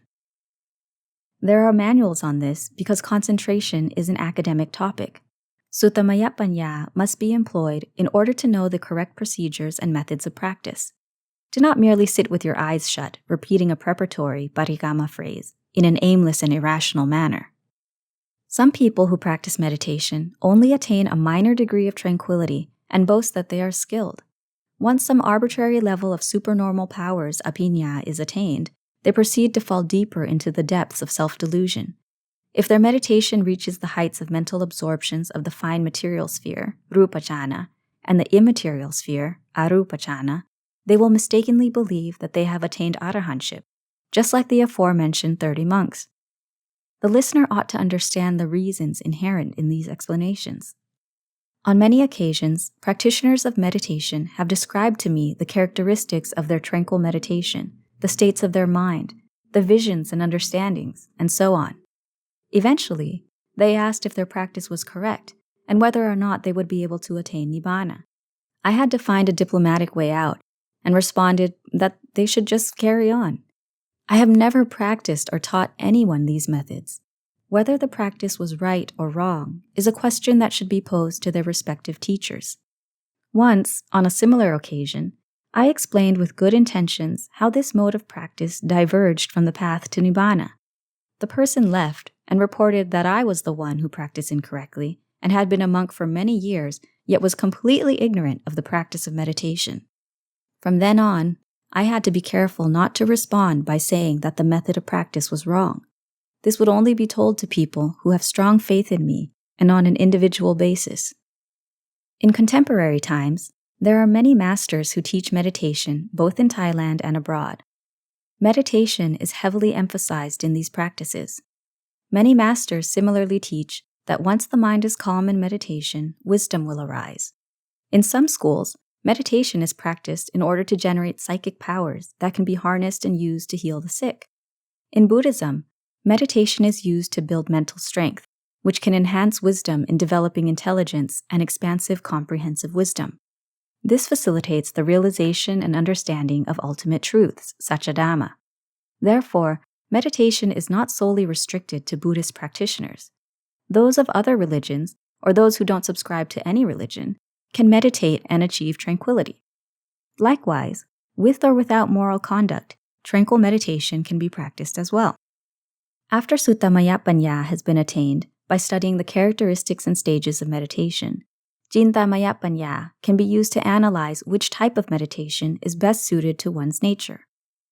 That form of meditation should then be practiced. One can perform meditation in order to test one's nature. Once a preparatory phrase is repeated while sitting in meditation for around 10 minutes, one will have an idea of whether one corresponds to the Paññā-vimutti or Ceto-vimutti character. Mostly, it will be Paññā-vimutti if after the mind attains steadfastly focused concentration, there is an inclination to contemplate various issues. If this is the case, then practice steadfastly focused meditation in order to supplement wisdom in thinking about ultimate truths. Practitioners must utilize both Sutta Maya Paññā and Cinta Maya Paññā in a continuous manner. The first level of wisdom is acquiring understanding through learning. Cinta Maya Paññā is a level of wisdom related to reasoning wrong from right. As for the question of how and when Bhavana Maya Paññā comes into play, the response is that, at this time, the point at which Bhavana Maya Paññā is relevant for practice has not been reached. It is a form of wisdom of an advanced level, called Vipassana-ñāṇa, that will merge with attainment, Pativeta, in order to attain sublime paths of the holy life, Ariyamaka, and the fruits of the holy life, Ariyapala. In the initial stages, practice at the level of the two wisdoms to the point of proficiency. Each type of wisdom should be properly matched with its counterpart. Namely, Sutta Maya Paññā corresponds to understanding by education, and Cinta Maya Paññā is paired with actual practice. The common phrase, practice vipassana, simply denotes Cinta Maya Paññā. It is the form of wisdom used in contemplation as referred to in the two duties, dura. 1. Ganta dura, or the duty of study. 2. Vipassana dura, or the duty of using wisdom for discernment. This principle is evident in texts. Samādhi dura, or the duty of meditation or concentration, does not exist because concentration is an academic principle already incorporated into other Dhamma groupings. Sutta Maya Paññā is wisdom related to learning about moral conduct and concentration. Cinta Maya Paññā is wisdom to analyze and select models of concentration which are appropriate for one's character. It is a form of wisdom for the sake of understanding the topics of Dhamma that exist in the primary, secondary, and advanced levels of Dhamma studies, as well as Pali scholar levels 3 to 9. 2. Cinta Maya Paññā. After studying and understanding, use wisdom to discern the topic of Dhamma practice that is necessary and that best matches one's innate character. This is called Dhamma Vicaya, selecting the category of Dhamma suitable for practice. A certain inherent nature will correspond to a particular Dhamma topic that will be the antidote to one's dilemmas of the mind. Categories that are not necessarily relevant should be passed over. This is the way to employ Dhamma that matches one's intrinsic character. This is analogous to selecting medication to cure a particular ailment. Only the medications that correspond to one's ailment should be chosen. The same concept applies when selecting Dhamma topics to practice. It is not that any arbitrary category of Dhamma can be chosen and practiced, such that all defilements and desires are extinguished and one becomes an Ariya-bukkala. People who hold this viewpoint have not studied sufficiently and have not read the history of Ariya-bukkalas during the Buddha's era. Why did the Buddha lay forth many categories and topics of the Dhamma? The character and cultivated perfections of those who were to become Ariya-bukkalas were not identical. As such, the Buddha provided different models of Dhamma. Each example was only relevant and meaningful to a certain individual because the individual's cultivated behavior matched with that particular model of Dhamma. In the present, Many resolutely assert that if practice does not correspond to the four foundations of mindfulness, satipatthana, it will be impossible to become an Ariyapukkala. Further, many groups claim that if practice does not transpire in the way of the 7 books of the higher doctrine, Abhidhamma, then it will be impossible to become an Ariyapukkala as well. These people speak in the same way as the blind who grope an elephant. They claim that the whole elephant corresponds to whatever part they touch. What has happened to Buddhists in current times?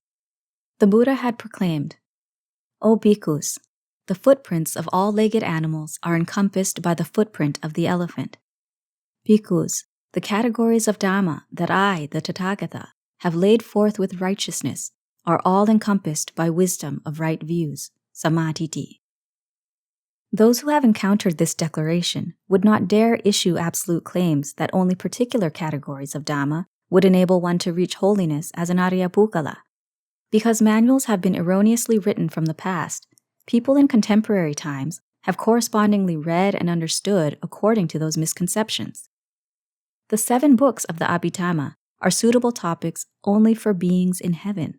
In his 7th rains retreat, the Buddha visited his mother in the Dāvadimsa level of heaven and preached the Dhamma to heavenly beings. When he returned to the human realm, he repeated the doctrine only to Sariputta. The Buddha did not use Abhidhamma in his preaching to the rest of the fellowship for their attainment as Ariyapukkalas. During the 6 years after the Buddha had attained enlightenment, the Abhidhamma had not arisen. The Buddha had given discourses on other topics of Dhamma, and many people attained various levels of enlightenment as Ariyapukkalas. Why isn't this studied and understood? That way, the Buddha's teachings would be understood correctly, and there would not be the absolute assertion that one topic of Dhamma is more important than all of the others. Read the historical accounts of the Ariyapukkalas. What Dhamma topics did they listen to back then that enabled them to become Ariyapukkalas? How did those methods and models differ? That way, one will not argue that others are wrong and that one's own viewpoint is superior and correct. 3. Paññā-vimutti. Paññā-vimutti is also known as Vipassana-ñāṇa. It is a form of wisdom of an advanced and refined level.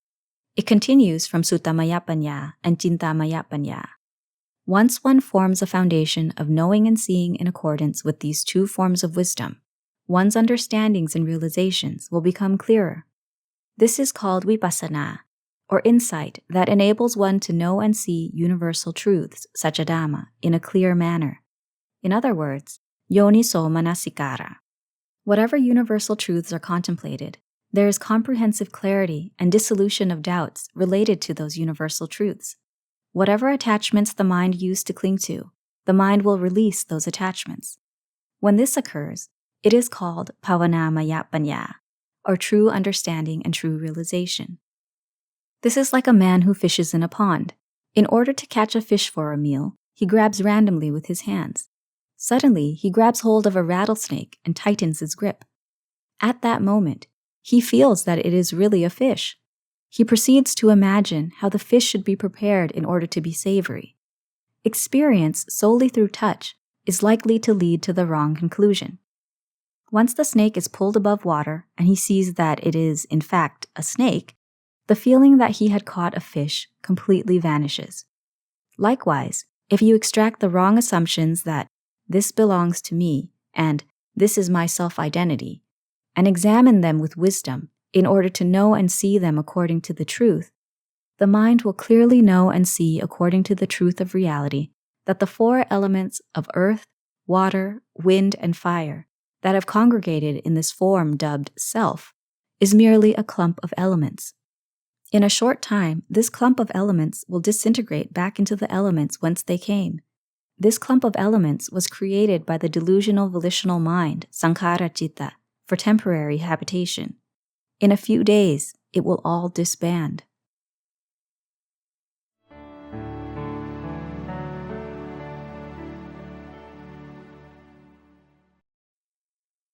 Training the mind in Ñāṇa-dassana. There are 2 methods of training the mind in Ñāṇa-dassana, or the knowing and seeing in accordance with the truth of reality. The most important aspect is to know the type of nature one possesses. Those with the Ceto-vimutti nature should train as previously described. those with the Paññā-vimutti nature should steadily practice Sati Sampajañña, or clear comprehension and circumspective mindfulness. They should develop steadfastly focused concentration such that it steadfastly exists within their mind at all times. They should train their wisdom to constantly contemplate in a comprehensive manner in accordance with the truth. The truth is ubiquitous in this world. Internally, it is in the form of our bodies. Externally, the truth resides in things that exist everywhere, in things that are created by humans and things that arise naturally. Once they have arisen, all of these things exist only momentarily and eventually dissolve. Nothing can persist eternally. Everything is subject to impermanence, anicca, suffering, dukkha, and not self, anatta. Impermanence is an effect we experience in the present. Everyone is unhappy with change. We want our belongings to remain with us forever. This is impossible, yet we desire for it to be that way. Thus, in order to contemplate impermanence, we must first understand the concept of permanence in the present. How long can an object exist? What causes it to change? The cause and factors that contribute to the change must be known and seen with wisdom. It will be evidently known and seen that we cannot force things to be according to our desires. The mind must accept the reality of these things in order to not perpetuate its suffering. Bhavanamaya paññā is wisdom of a broad, comprehensive, and all-encompassing level. It is the wisdom that succeeds Suttamaya paññā and Cintamaya paññā. Once the two wisdoms turn the compass of perception toward right views, Samādhi, that is referred to as wisdom arising at a preliminary level. Wisdom is then used to contemplate other Dhamma topics to the point of increased comprehension. This is referred to as wisdom at the vipassana or insight development level. After developing insight until one possesses the insight to know and see more clearly, one has reached the stage of yoniso manasikara. That is, upon contemplating any indisputable truths such as Dhamma, comprehensive clarity will arise along with the dissolution of doubt and release of attachments. These characteristics describe bhavanamaya paññā. It is a form of wisdom that integrates into attainment, pativeta, which is the path and fruit, makkapala, of practice. This is the path to attainment as an Arya Buddha that the Buddha has laid forth. My explanation corresponds to research I have conducted, and if someone wants to interpret the Buddha's teachings differently, that is their prerogative. The listener should use their own sense of rationality to analyze and conclude which texts are credible and which are not. In modern times, many different Buddhist factions span the globe, each interpreting the Buddha's teachings differently. The models and methods of Dhamma practice differ as well. It is up to each individual whether they will be able to attain the path and fruit of enlightenment, because we are all Buddhists. Anything can happen during the tail end of the Buddhist dispensation. Everyone shares the viewpoint that the final goal of practice is the attainment of enlightenment. However people interpret the Buddha's Dhamma models, that is how they practice. In present times, there is no one who can change people's beliefs and perceptions so that they are all the same. It is quite impossible, because each sect is firm in its individual convictions and viewpoints. Thus, in practice, there must be knowing, ñāṇa, and seeing, dassana, as the ultimate deciding factor. If both knowing and seeing exist simultaneously, it will be possible for that Dhamma practice to be fruitful. Ñāṇa refers to knowledge or understanding, while dassana refers to seeing or realization. Both of these must be developed in the mind. If there is knowing but no seeing with wisdom, dassana paññā, that knowing is apt to be incorrect. If there is only seeing with wisdom, dassana paññā, but no knowing, wrong perception is similarly bound to occur. This is akin to studying a tiger through pictures. The tiger's characteristics, its tendency to eat animals and humans, and the pattern of its stripes are known through the picture. Similarly, seeing a live tiger without previous knowledge of its defining attributes will result in the inability to label the animal. If prior information about the tiger is known, and it is encountered in a live situation, fear is bound to arise. If the tiger is feared, it will be quite easy to find a way to get far from its jaws. It is unnecessary to ask others which way to flee, as you will be able to be decisive in that moment. The forest or thorns are no longer a matter of contention. Your feet will take you far away from the tiger's ferocious bite. This is also true when it comes to practicing the Dhamma.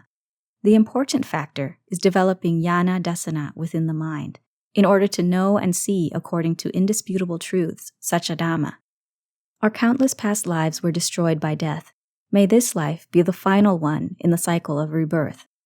This world is laden with suffering, adverse consequences, and perils. There is nothing of enough significance or relevance in this world to provide comfort or safety.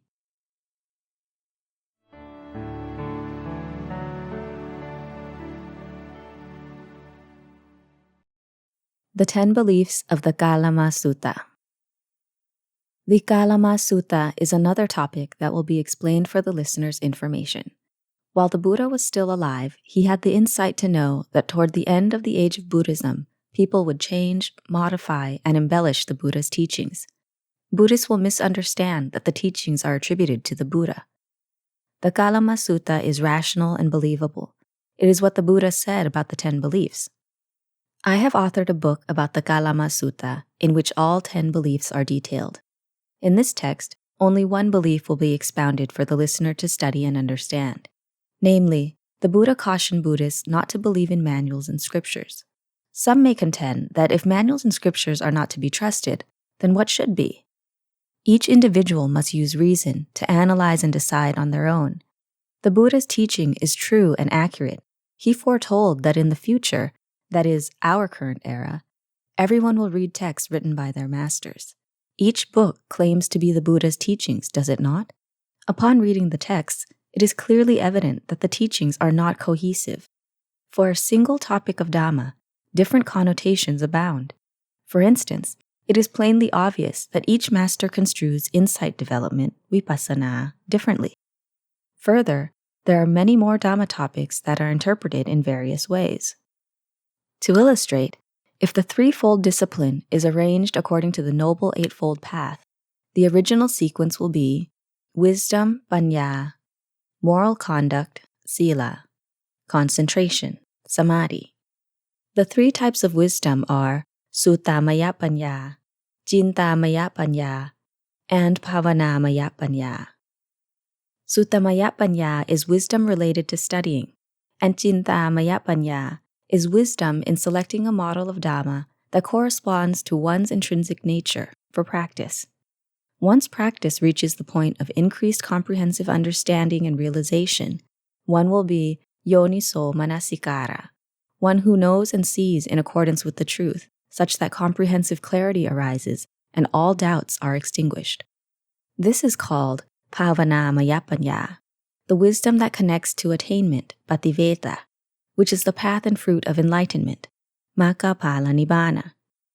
The 3 forms of wisdom are the starting point for developing right views, samādhi, and right thoughts, sammasankappa, related to a particular Dhamma topic, and are practiced in accordance with universal truths, such a Dhamma. Examples of this may include practicing moral conduct, Sīla, practicing concentration, Samādhi, or practicing any other Dhamma topic, as previously explained. If this sequence of practice is understood, Dhamma practice will be straightforward and simple. It will not be confusing or roundabout. The Dhamma that people read in manuals is merely the name of the Dhamma. It must be internalized and reflected upon, opanayiko, in order to become the true Dhamma. Greed, anger, delusion, desire, and defilements of various magnitudes all exist within our minds. That is why practice is directed inward toward the mind. Mano pupang kama dhamma, mano seta manomaya. All phenomena have the mind as their forerunner. They have the mind as their chief. They are mind-made. Practicing Dhamma in terms of physical actions is merely a method of preventing inappropriate behavior from getting out to society. No one desires improper speech. You must resist expressing it, because no one likes that which is unwholesome.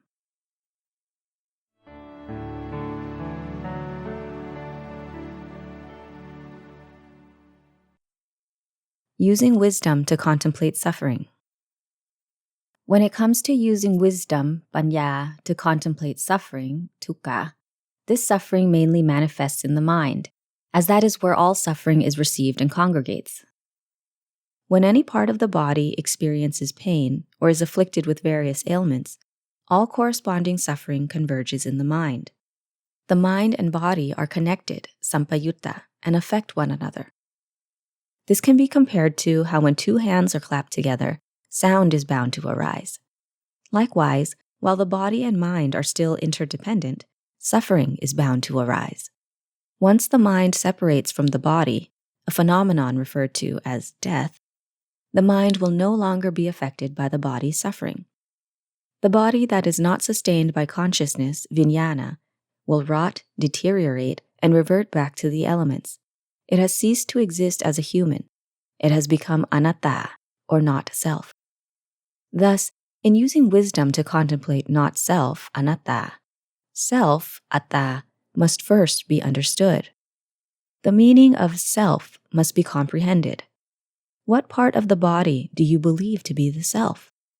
Use wisdom to consider each and every component of the body in order to know and see how they are all just the elements. It is this clump of elements that people are infatuated with and love, isn't it?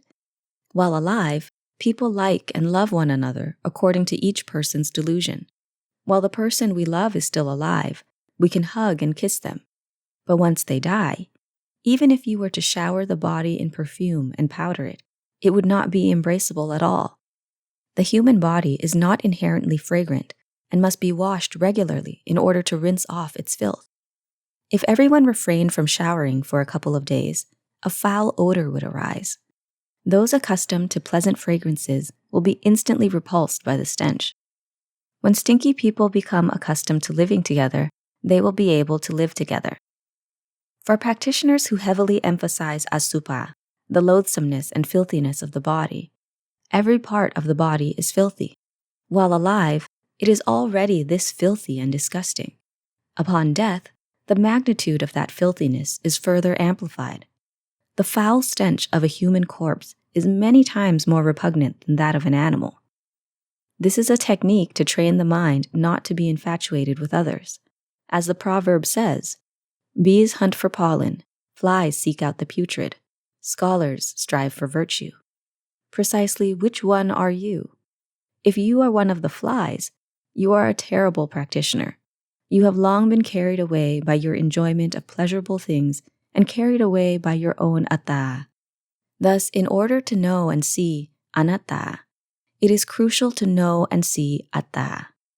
Recalibrate the mind's paradigm. Consider the mind's past wrong views and wrong understandings to be past dreams. Use your individual wisdom and insight to know and see the truth, and all doubts related to those wrong views will cease. Then you will be one with the right views of the truth. This is evident in the Bali phrase, Yo dhammang pasati, so mang pasati. One who sees the Dhamma sees the Buddha. Therefore, use your own insight to its utmost benefit while still alive in this world. Do not use wisdom in ways that bury yourself alive, or in ways that tie yourself to this world. If you were able to tie yourself down, you must also be able to untie yourself. In doing so, you would be your own refuge. Others only point out the way to practice. You must train your mindfulness, sati, concentration, samadhi, wisdom, paññā, and personal ability. The Dhamma that the Buddha delineated is only a map detailing the path. As a traveler, you must carefully examine and understand the map because you are unfamiliar with the course. This is comparable to the necessity of a flashlight while traversing an unknown trail in the dark. The course is littered with various intersections and signs, each pointing to a different destination. Some intersections lead to lower worlds, abhaya bhumi, heaven, or nibbāna. If all of this is understood, there will be no difficulties in your travels. Dhamma practice is the same way. The Buddha laid forth a map for practice that was clear and obvious. You must employ wisdom to contemplate and understand in terms of cause and effect. In this way, doubts related to your practice will not exist and time will not be squandered. You don't have many days left to live. Who knows when you will die? Do not take life for granted and miss out on your opportunity. Many people have died before you, including those who were younger, your peers, older colleagues, as well as your parents as contemporaries. You can see that they have all passed on, one after the other. You too will die, and the exact date will be death's final mandate. On that day, you will die just like those who died before you. Being dead can denote two things. 1. Being dead because you do not possess any virtue and you are heedless. 2. Being dead because you have ceased breathing and no longer have the ability to cultivate any virtue. You must perform as many good deeds as you can before your final breath. This is the advantage of being born, making your life worth something. Do not behave like an animal. We humans are superior because we are the foremost in wisdom. Accordingly, we must utilize mindfulness and wisdom in positive ways and train the mind to be virtuous. In present times, many masters misinterpret the Buddha's teachings and teach their students accordingly. It is quite possible that some teachers' instructions are misaligned with the path to nibbāna. So, how can one discern whether a master's teachings are correct or incorrect? No teacher will admit to teaching wrongly.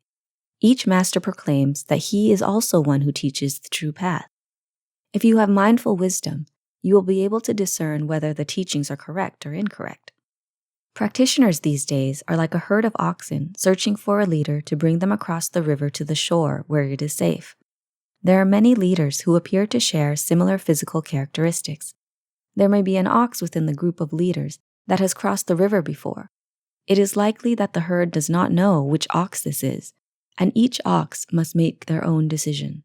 If they select an experienced ox who has crossed the river before, then they will be fortunate. The ox will lead the herd on a path that is safe and free of obstacles that waste time, directly to the other shore, safe and sound. Alternatively, if the group chooses an ox ignorant of the path, obstacles and hurdles will abound in crossing the river. They may get lost, run into a cluster of rocks, deliver themselves to a pack of crocodiles, or get caught up in a whirlpool. Eventually, the leader and the herd will drown in the whirlpool or get swept into the ocean and float around aimlessly for eternity. The same is true of practitioners in modern times. This is the tail end of Buddhism, and anything is possible. In the present, there are many who understand Samādhi in terms of its scholarly theoretical definition. However, there are not so many that understand Samādhi in terms of actual practice. You can observe this phenomenon within the multitude of practitioners. I have taught and written many books on how to apply the Dhamma in actual practice. Each book emphasizes the importance of mindfulness and wisdom, Sati Paññā, first and foremost, followed by mindfulness and concentration, Sati Samādhi. In terms of concentration, Samādhi, steadfastly focused concentration, is the most heavily emphasized because most people possess the Paññā-vimutti nature. Those with the Paññā-vimutti nature will not be fruitful when practicing tranquil meditation. After a couple minutes of sitting and repeating a meditative phrase, the Paññā-vimutti will begin thinking about different things. Even after pulling the mind back into recitations, the mind will only repeat the phrase momentarily before going off on another tangent. Mostly, the practitioner will be consumed with the worldly issues they are accustomed to thinking about. The practitioner's mind will scatter, and they will feel annoyed and frustrated by their own thoughts. For the most part, these thoughts will concern worldly matters. Although the reflections are Dhamma-related at times, they are still not enough to change any of the mind's wrong views. Practitioners contemplate Dhamma topics without knowing which level to which they apply. Sometimes they attempt to contemplate arahant level Dhamma in hopes of casting off defilements and desires in the same way as the arahants. However, it is beyond their capability. They have overestimated themselves. After contemplating in that way, their defilements and desires are just as alive and robust as before. They haven't lessened or been cast off at all. The practitioner then concludes that their perfections of character are insufficient to attain arahantship, and so they stop trying. This is one reason why I have studied the histories of those in the Buddha's era who were able to realize the Dhamma and become Āriya-bhukkalas, to understand why people were able to become Āriya-bhukkalas back then. I have provided examples of Āriya-bhukkalas of the Paññā-vimutti nature, as well as those of the Ceto-vimutti nature, for you to read, so that you will be able to change your paradigms to match your intrinsic nature and make Dhamma practice easier. You don't need to force yourself to attain a specific level of Dhamma. aspiring to achieve such and such insights or become an Arya Bukkala of such and such level, is practicing with desires as the forerunner. It will give rise to problems. That is, it will become easy for defilements to deceive the mind. After practicing more and more tranquil meditation, defilements will trick your mind without your realizing it. As previously detailed in the Ten Vipassanūpakilesas, it is not that practicing any Dhamma topic will enable you to attain enlightenment. That is not how it works. You should read the accounts of Arya Bukkalas during the Buddha's era. There were numerous Arya Bukkalas during those times, both monastics and lay people. Try adjusting your practice methods to correspond to theirs, and results may emerge in this lifetime. You should keep changing your Dhamma practice method until you find one that is suitable to your intrinsic nature. In this era, no one can help you. You must help yourself. Thus, you should learn to understand that one is one's own refuge. Dhamma principles are ubiquitous and easy to find and read. It is not impossible to find Dhamma methods to practice that are suitable to your nature. If someone knows the way and does not get lost, it will be easy to reach their desired destination. Similarly, if you practice Dhamma methods that are in accordance with the path and fruit of enlightenment, it will not be difficult to know and see the Dhamma on your own. Sometimes you practice Dhamma methods that match your nature, but there is no continuity in your practice, so the results won't manifest yet. If you practice in accordance with the Noble Eightfold Path laid forth by the Buddha, your practice will be easy because the methods are sequential. The Noble Eightfold Path can be employed in both worldly, lokiya, applications, as well as transcendental lokuttara practice. Normally, practitioners aim for transcendental Dhamma in order to eliminate defilements, desires, and mental intoxications, in order to ultimately attain enlightenment. If you practice the Dhamma from the Noble Eightfold Path in a worldly matter, it will have a positive effect on society. In this world, we live in societies. Within those societies, there are similar views and there are different views. You must make yourself fair and neutral. Listen to the views of each person and each group. If they have such and such views, then what are their intentions? Their thoughts will correspond to their views and perspectives. Do their actions and words benefit them or benefit others? You must study and discern the reason behind their actions. If it is good, then you should model yourself after it. If it is bad, then you should not follow their example. You should internalize their actions and ask yourself what group your actions correspond to. You must recognize your own wrong views and right views. In this way, you will be able to change your views for the better. This is how you study the Dhamma from people. It is easy to observe and understand. You can discern someone's character from their normal, natural behavior. People who tend to be greedy act a certain way. People who tend to be angry act a certain way. After observing others, you must reflect on yourself and see if you are the same as them. If you are, then you must change your views. Everyone wants to be praised by others. They want to be understood by others while refusing to reciprocate. Even if they act wrongly or speak wrongly, they attempt to say something to cover it up and pretend that the wrongdoing never happened. They do not want others to know what they have done wrong. This is what most people are like. Gossiping and maligning others is typical human behavior. You must examine yourself and determine whether or not you also possess this character. If you do, then you must change. Train yourself to understand others. In doing so, your pride and arrogance will lessen. We are flawed, and others can see our weaknesses.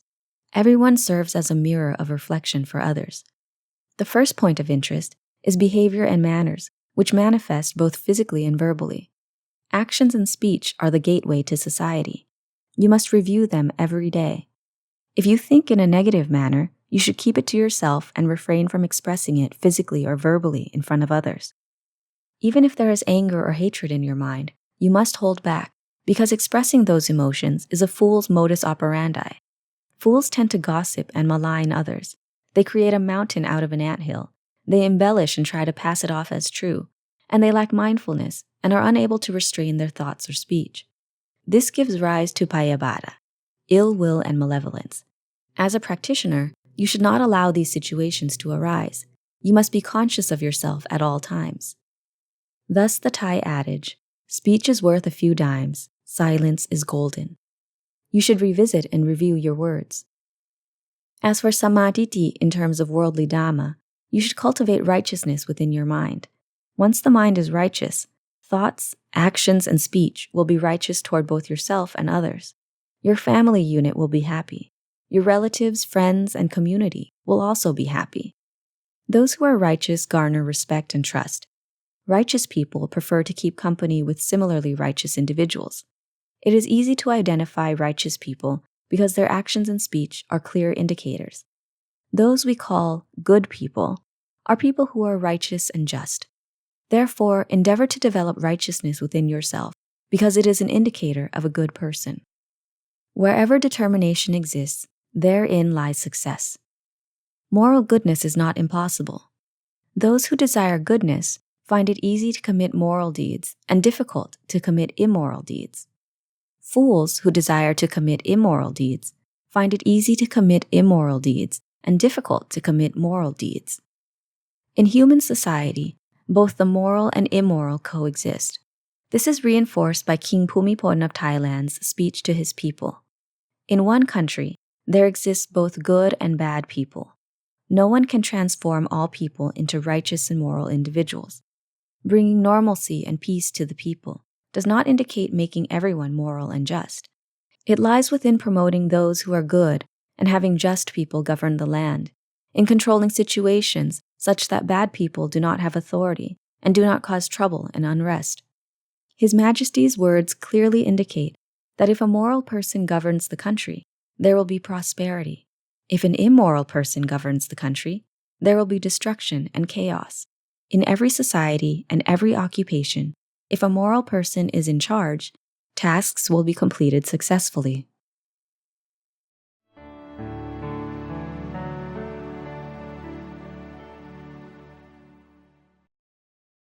The Four Nimitta. There are 3 types of nimittas referenced in the scriptures. 1. Supina nimitta.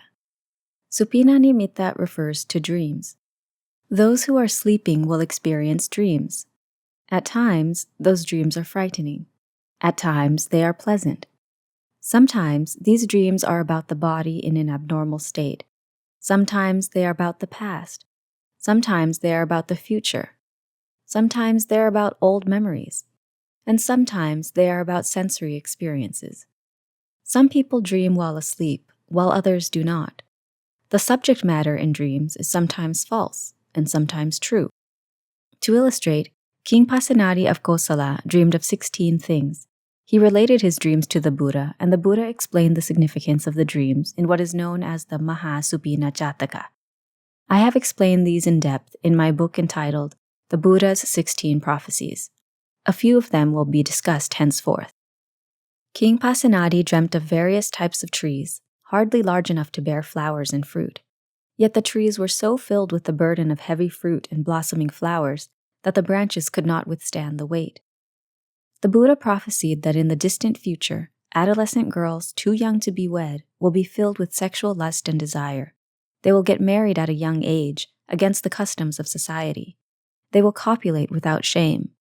Upon becoming pregnant, they will find ways to abort the baby. After birth, some children will not have parents or shelter. It will be quite pitiful. These occurrences will occur in the future. Other prophecies can be found in the book I have written. If practitioners who possess wisdom apply their dreams in terms of the Dhamma, the dreams will serve as great resources for the cultivation of wisdom. Visions are wasted if wisdom is not used to interpret them. I, for one, believe that dreams should be interpreted in order to support wisdom. They should be internalized and deciphered in terms of analogies that relate to the 4 elements and the 5 aggregates. They should correspond to impermanence, anicca, suffering, dukkha, and not self, anatta, in order to aid in the cultivation of wisdom. This is called patipaka nimitta, the use of insight wisdom to contemplate and elaborate. Nimitta denotes meaning. Interpret the visions according to that which they relate. 2. Ukkaha nimitta. Ukkaha nimitta is a vision or sign that arises while sitting in meditation. Once the mind converges into concentration, various visions will arise. They can be scary, pleasant, or even disgusting and repulsive. Every time visions arise, employ wisdom, patipaka nimitta, to contemplate and interpret them. If you don't possess the wisdom to contemplate the ukkaha nimittas, the visions will be useless. Therefore, you must find a way to derive benefit from the visions, because they are an excellent support for wisdom development. 3. Passanimitta. Passanimitta is a vision that arises while you are fully awake. It occurs while the person is neither sleeping nor performing tranquil meditation.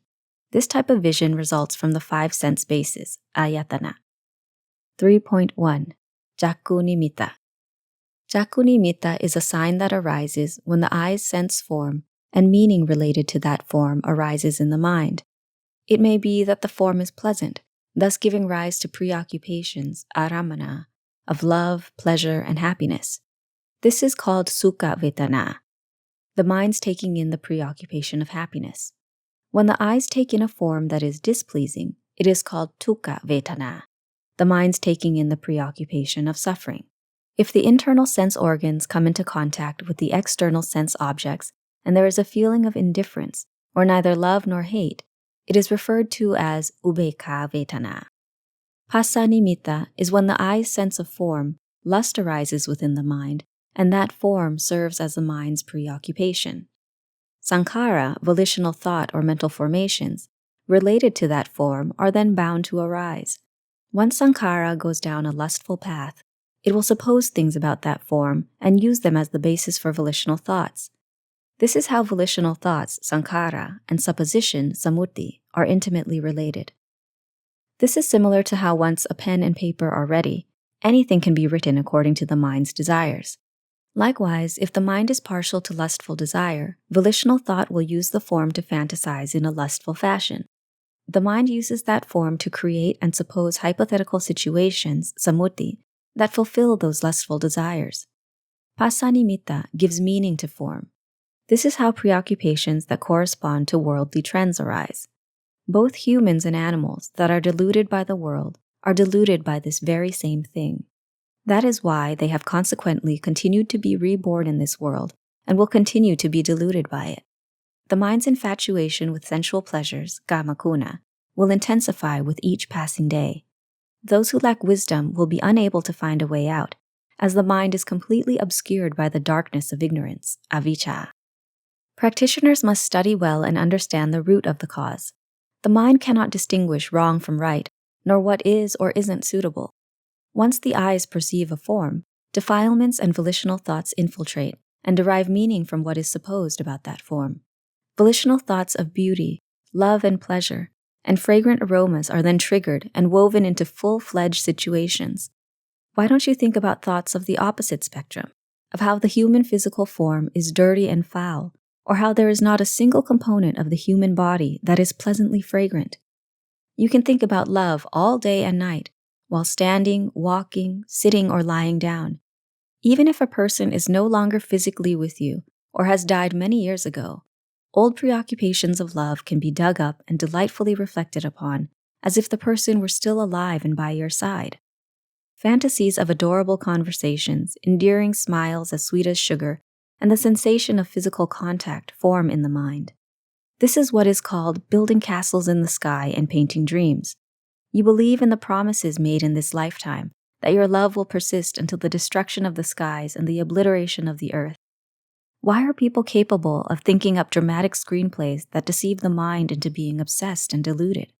What is more, these thoughts are intentionally maintained without any inkling of tiring or resting. It is just like a worm eating a pile of feces. The worm believes it is consuming its favorite dish and would be absolutely uninterested in an offering of the finest first-rate cuisine. The mind that is infatuated and deluded by physical form is just the same. As a practitioner, you must reset this paradigm and change your views. Practice thinking in the opposite direction, as the Buddha instructed. Thoughts of attractiveness, supā, have been deeply ingrained in the mind for such a long time that the mind has become delusional. You must train your wisdom and try to contemplate loathsomeness and impurity, asupā, as previously explained, in order to liberate the mind from the cavernous abyss. 3.2. Sota nimitta. Sota nimitta is a sign that arises when the ears sense sound.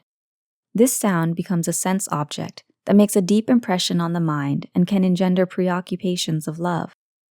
When the sound is charming and enchanting, it is difficult to forget. You wish to hear it constantly. You seek out sounds that are pleasing to you in order to enjoy them. You yearn for those sounds and wish to listen to them around the clock. The sounds that express love are especially enchanting. Teenagers, and even the elderly who are steps away from the coffin, use music as an instrument to express their love for one another. The mind's love and attachment are reflected in music. In other words, both young men and women use sound to bind each other's hearts. It is like two people sitting in a boat floating in the middle of the ocean. Once the boat sinks, the two people will hold on to one another until their final breaths. Likewise, an enraptured mind will use sound to bind itself. Those who frequently traverse the cycle of birth and death in this world are infatuated with sound, aren't they? Practitioners must constantly observe and reflect on their own minds. If your mind is pleased with sound, immediately reverse the inclination and train your mind to no longer be attached to it. Constantly use wisdom to train yourself to understand how sound is used to bind the mind. In this way, the mind will realize and understand the resulting suffering, harmful consequences, and future perils that transpire in terms of defilements and desires.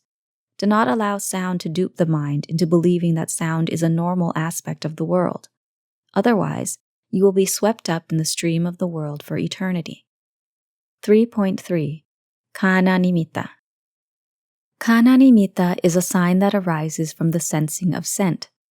Fragrant aromas also correspond to the aforementioned concept. The fragrant aroma of flowers or aromatic woods like sandalwood is not nearly as potent as that of our fellow humans. While alive, humans sniff and smell one another according to their respective obsessions.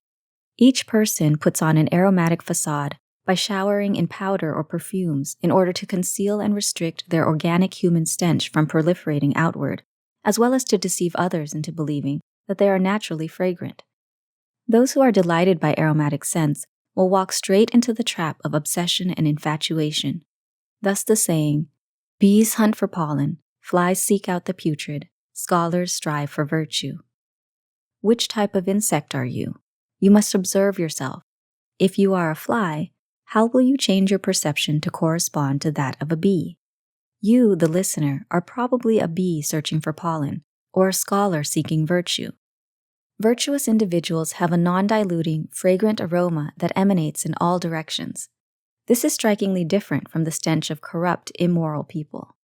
Therefore, practitioners should not be infatuated with only fragrant scents, but should also strive to familiarize themselves with foul odors. Aromatic and foul odors are a pair, and exist in concert within each one of us. How can you best maintain the fragrant aroma within yourself for eternity? Sīla kanto anuttaro. Those who are innately virtuous will possess aromatic scents that stand out wherever they go. Those lacking mindfulness and wisdom, Sati paññā, delusionally believe that human scents and various floral aromas are pleasing, and consequently cycle through this world incessantly. 3.4. Rasa nimitta. Rasa nimitta is a sign that arises from the sensing of taste. The term rasa, taste, flavor, or essence, is commonly taken to mean the flavor of food. This connotation is partially accurate, as each individual's elemental body has been trained differently. For instance, one person's body is accustomed to jasmine rice and Thai food, while another has trained their body to be accustomed to cheeseburgers and French fries. Practitioners must train their elemental bodies to be receptive to both cuisines in order to be unattached to particular flavors in food. Practice being someone who is easy to care for. However, those with ailments are excluded from this, as they are restricted to the consumption of foods that do not aggravate those ailments, namely foods that are sappaya, or suitable to that person's physical elements and facilitate relief and comfort. Unfruitful practice cannot be blamed on food. Monks in the Buddha's era, or even in contemporary times, who were attached to familiar flavors were afraid to venture out to different locations because they were afraid that the food out there would be incompatible with their elemental body. They were afraid that they wouldn't be able to stomach the food and that they would become emaciated and sick. This type of situation transpired during the Buddha's era. The term rasa can be interpreted in numerous ways, such as such and such action or speech is completely devoid of flavor. After someone receives compliments or accolades, they might say, "You have great taste." There is the adage, "The flavor of the Dhamma surpasses all other flavors." Thus, rasa can be taken to mean many things. Practitioners should shed inferior worldly flavors and consume the superior flavors of the Dhamma in order to experience positive results. 3.5. Potappa nimitta. Potappa nimitta is a sign that arises from the sensing of touch. It refers to the human skin perceiving hot, cool, or cold temperatures. If the temperature is seasonal or moderate, the human body will receive it well. That is, it will provide relief or comfort. On the other hand, if the temperature is extreme, it will affect both the body and mind. Those accustomed to living in hot climates will be able to do so comfortably. Those accustomed to living in cold climates will be able to do so comfortably. Therefore, find a location that is comfortable for your elemental body. That is, a location that is uttu sapaya, an agreeable season or climate. If you are able to select a location with weather that is agreeable to your elemental body, your practice will transpire smoothly and be free of obstacles. Regarding the subject of males and females, if there is sensation from skin contact and you lack comprehensive wisdom, it is more than likely that lustful emotions will arise and you will want to immerse yourself in them. If you are inclined toward lust for sensual pleasures, kama raka, and you experience a soft cushion or bed, lustful sensations may arise as well. Preoccupations of volitional thoughts about the opposite sex may arise. Thus, practitioners, especially novice monks, should take special care to study and understand both the internal sense organs and external sense objects. Lay practitioners will find it difficult to practice because of the frequent proximity to and intermingling with the opposite sex. For instance, Visakha attained Sotapanna as an adolescent. When she reached her teens, she married because she was still pleased by fine sense pleasures, kamakuna. The aforementioned 5 sense pleasures will be completely known only by those who have the corresponding character and potential primed to attain anagami or arahantship. This is because only they are capable of keeping their sense bases, ayatana, composed. The Sotapanna are not yet capable. Even for the Sakadagami, subtle forms of lust, raka, and repulsion, patika, still lie latent in their minds. How can those who have not realized any of the 4 stages of attainment, puthujjhana, boast that they have shed their sense bases, ayatana? Their minds definitely seek out sensory experiences, and those resulting preoccupations are deeply impressed on the mind. Such preoccupations arise from perception and sensation through the sense bases, and are linked to the mental aggregate, nama khandha, called vedana. Vedana is defined as preoccupations within the mind that arise from tangible form, rupa khandha, as previously described. The 4 elements, earth, water, wind, and fire, congregate as the tangible form. As the internal sense organs come into contact with the external sense objects, preoccupations arise within the mind. Details of this process will not be explained here because they are already described in many manuals. I have explained the internal and external sense bases in order to serve as a resource for Dhamma practice. The effectiveness of the application of these resources is dependent on each individual's own ability. This is because, in order to keep the sense bases composed, one must have mindfulness, Sati, concentration, Samādhi, and wisdom, Paññā. May you understand this accordingly.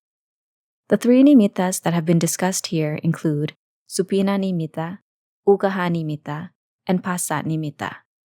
Supina nimitta refers to dreams while sleeping. Ukkaha nimitta refers to meditating to the point of calm, and various images arise. These images can be adorable, frightening, or repulsive.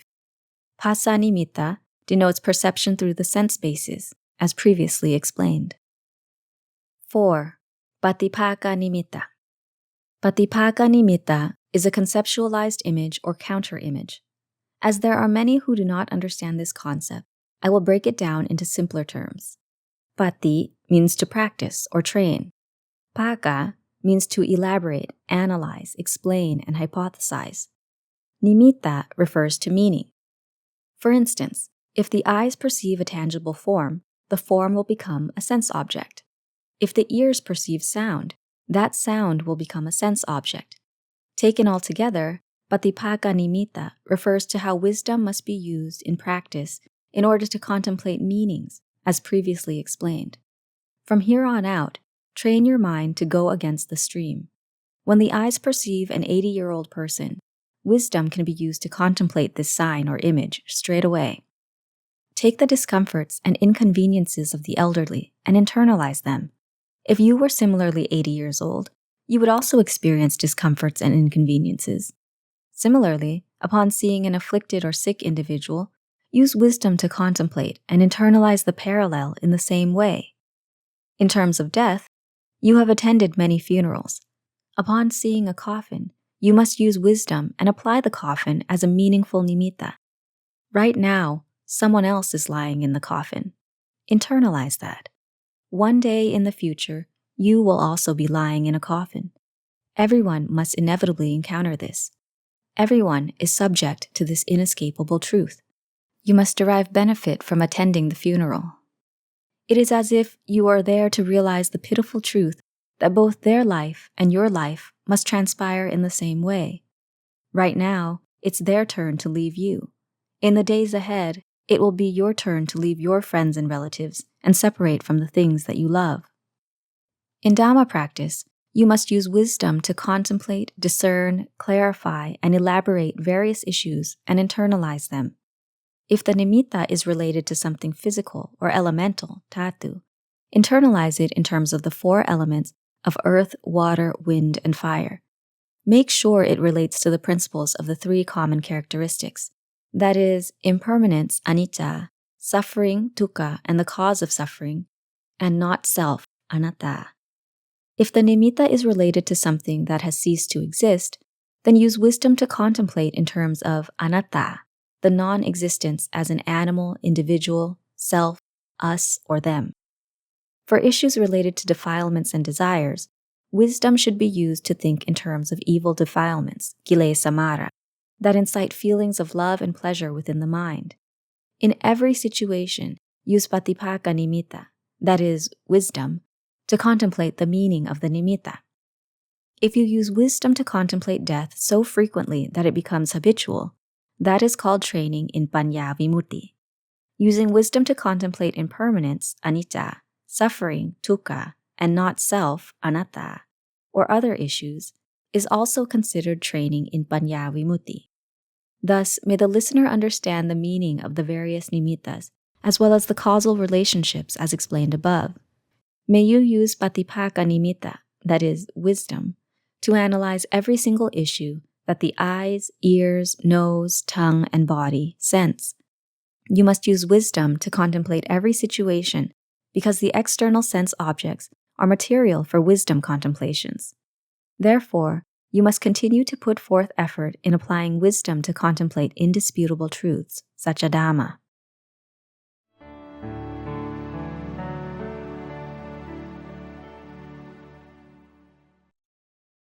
The Five Khandha. As you may already know, the five aggregates, khandha, are rupa, vedana, sanya, sankhara, and vijnana. The Buddha proclaimed that attachment to the aggregates, upadana khandha, is the cause of suffering. Suffering results from clinging to the notion of a self, from expecting the five aggregates to exist according to your preferences, and from the wrong view that the five aggregates are actually the self.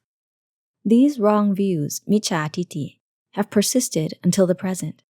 Those who do not understand this will continue to cling to the self. This wrong view will consequently give rise to distress and suffering. The five aggregates are separated into two categories, namely the tangible form aggregate, rupa khandha, and the intangible aggregate, nama khandha. The tangible form aggregate is comprised of the earth, water, wind, and fire elements. The intangible form aggregate is comprised of vedana, sanya, sankhara, and vijnana. In order for the intangible aggregates to operate, there must be the tangible form aggregate.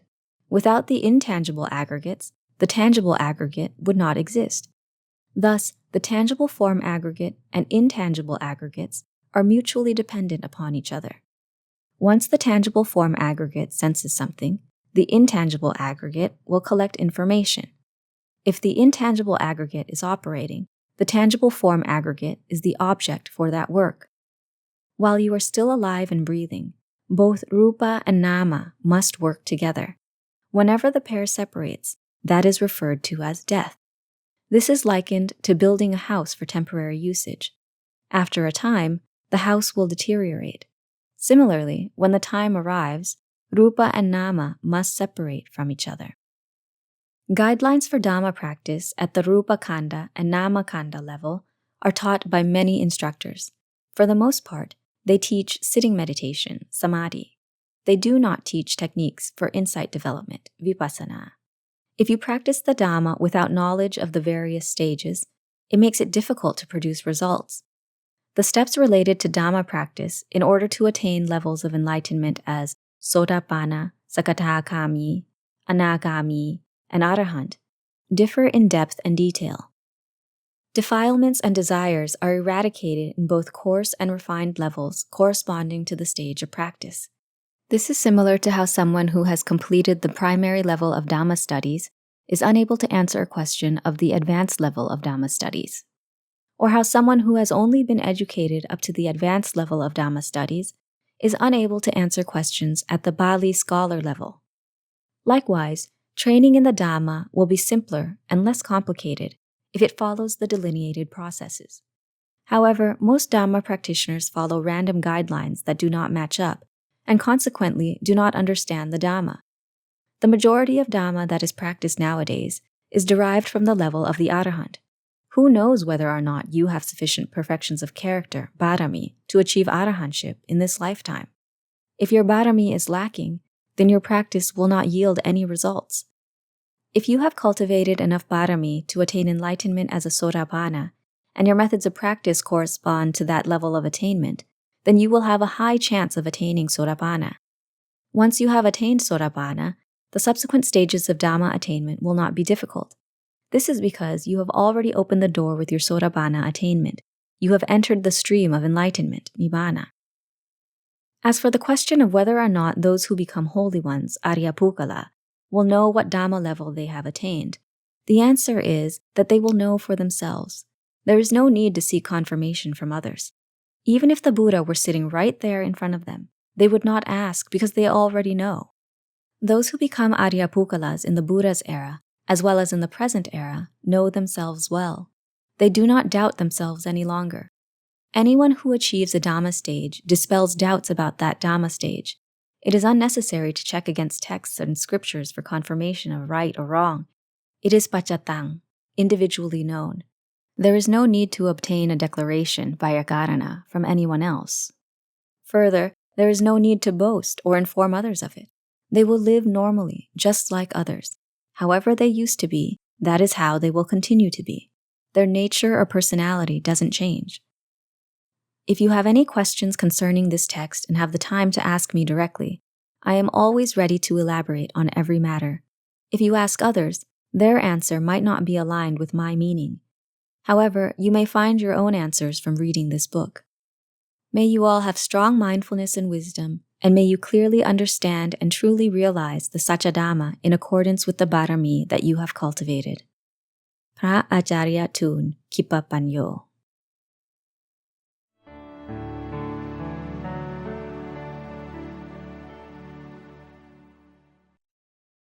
About the author.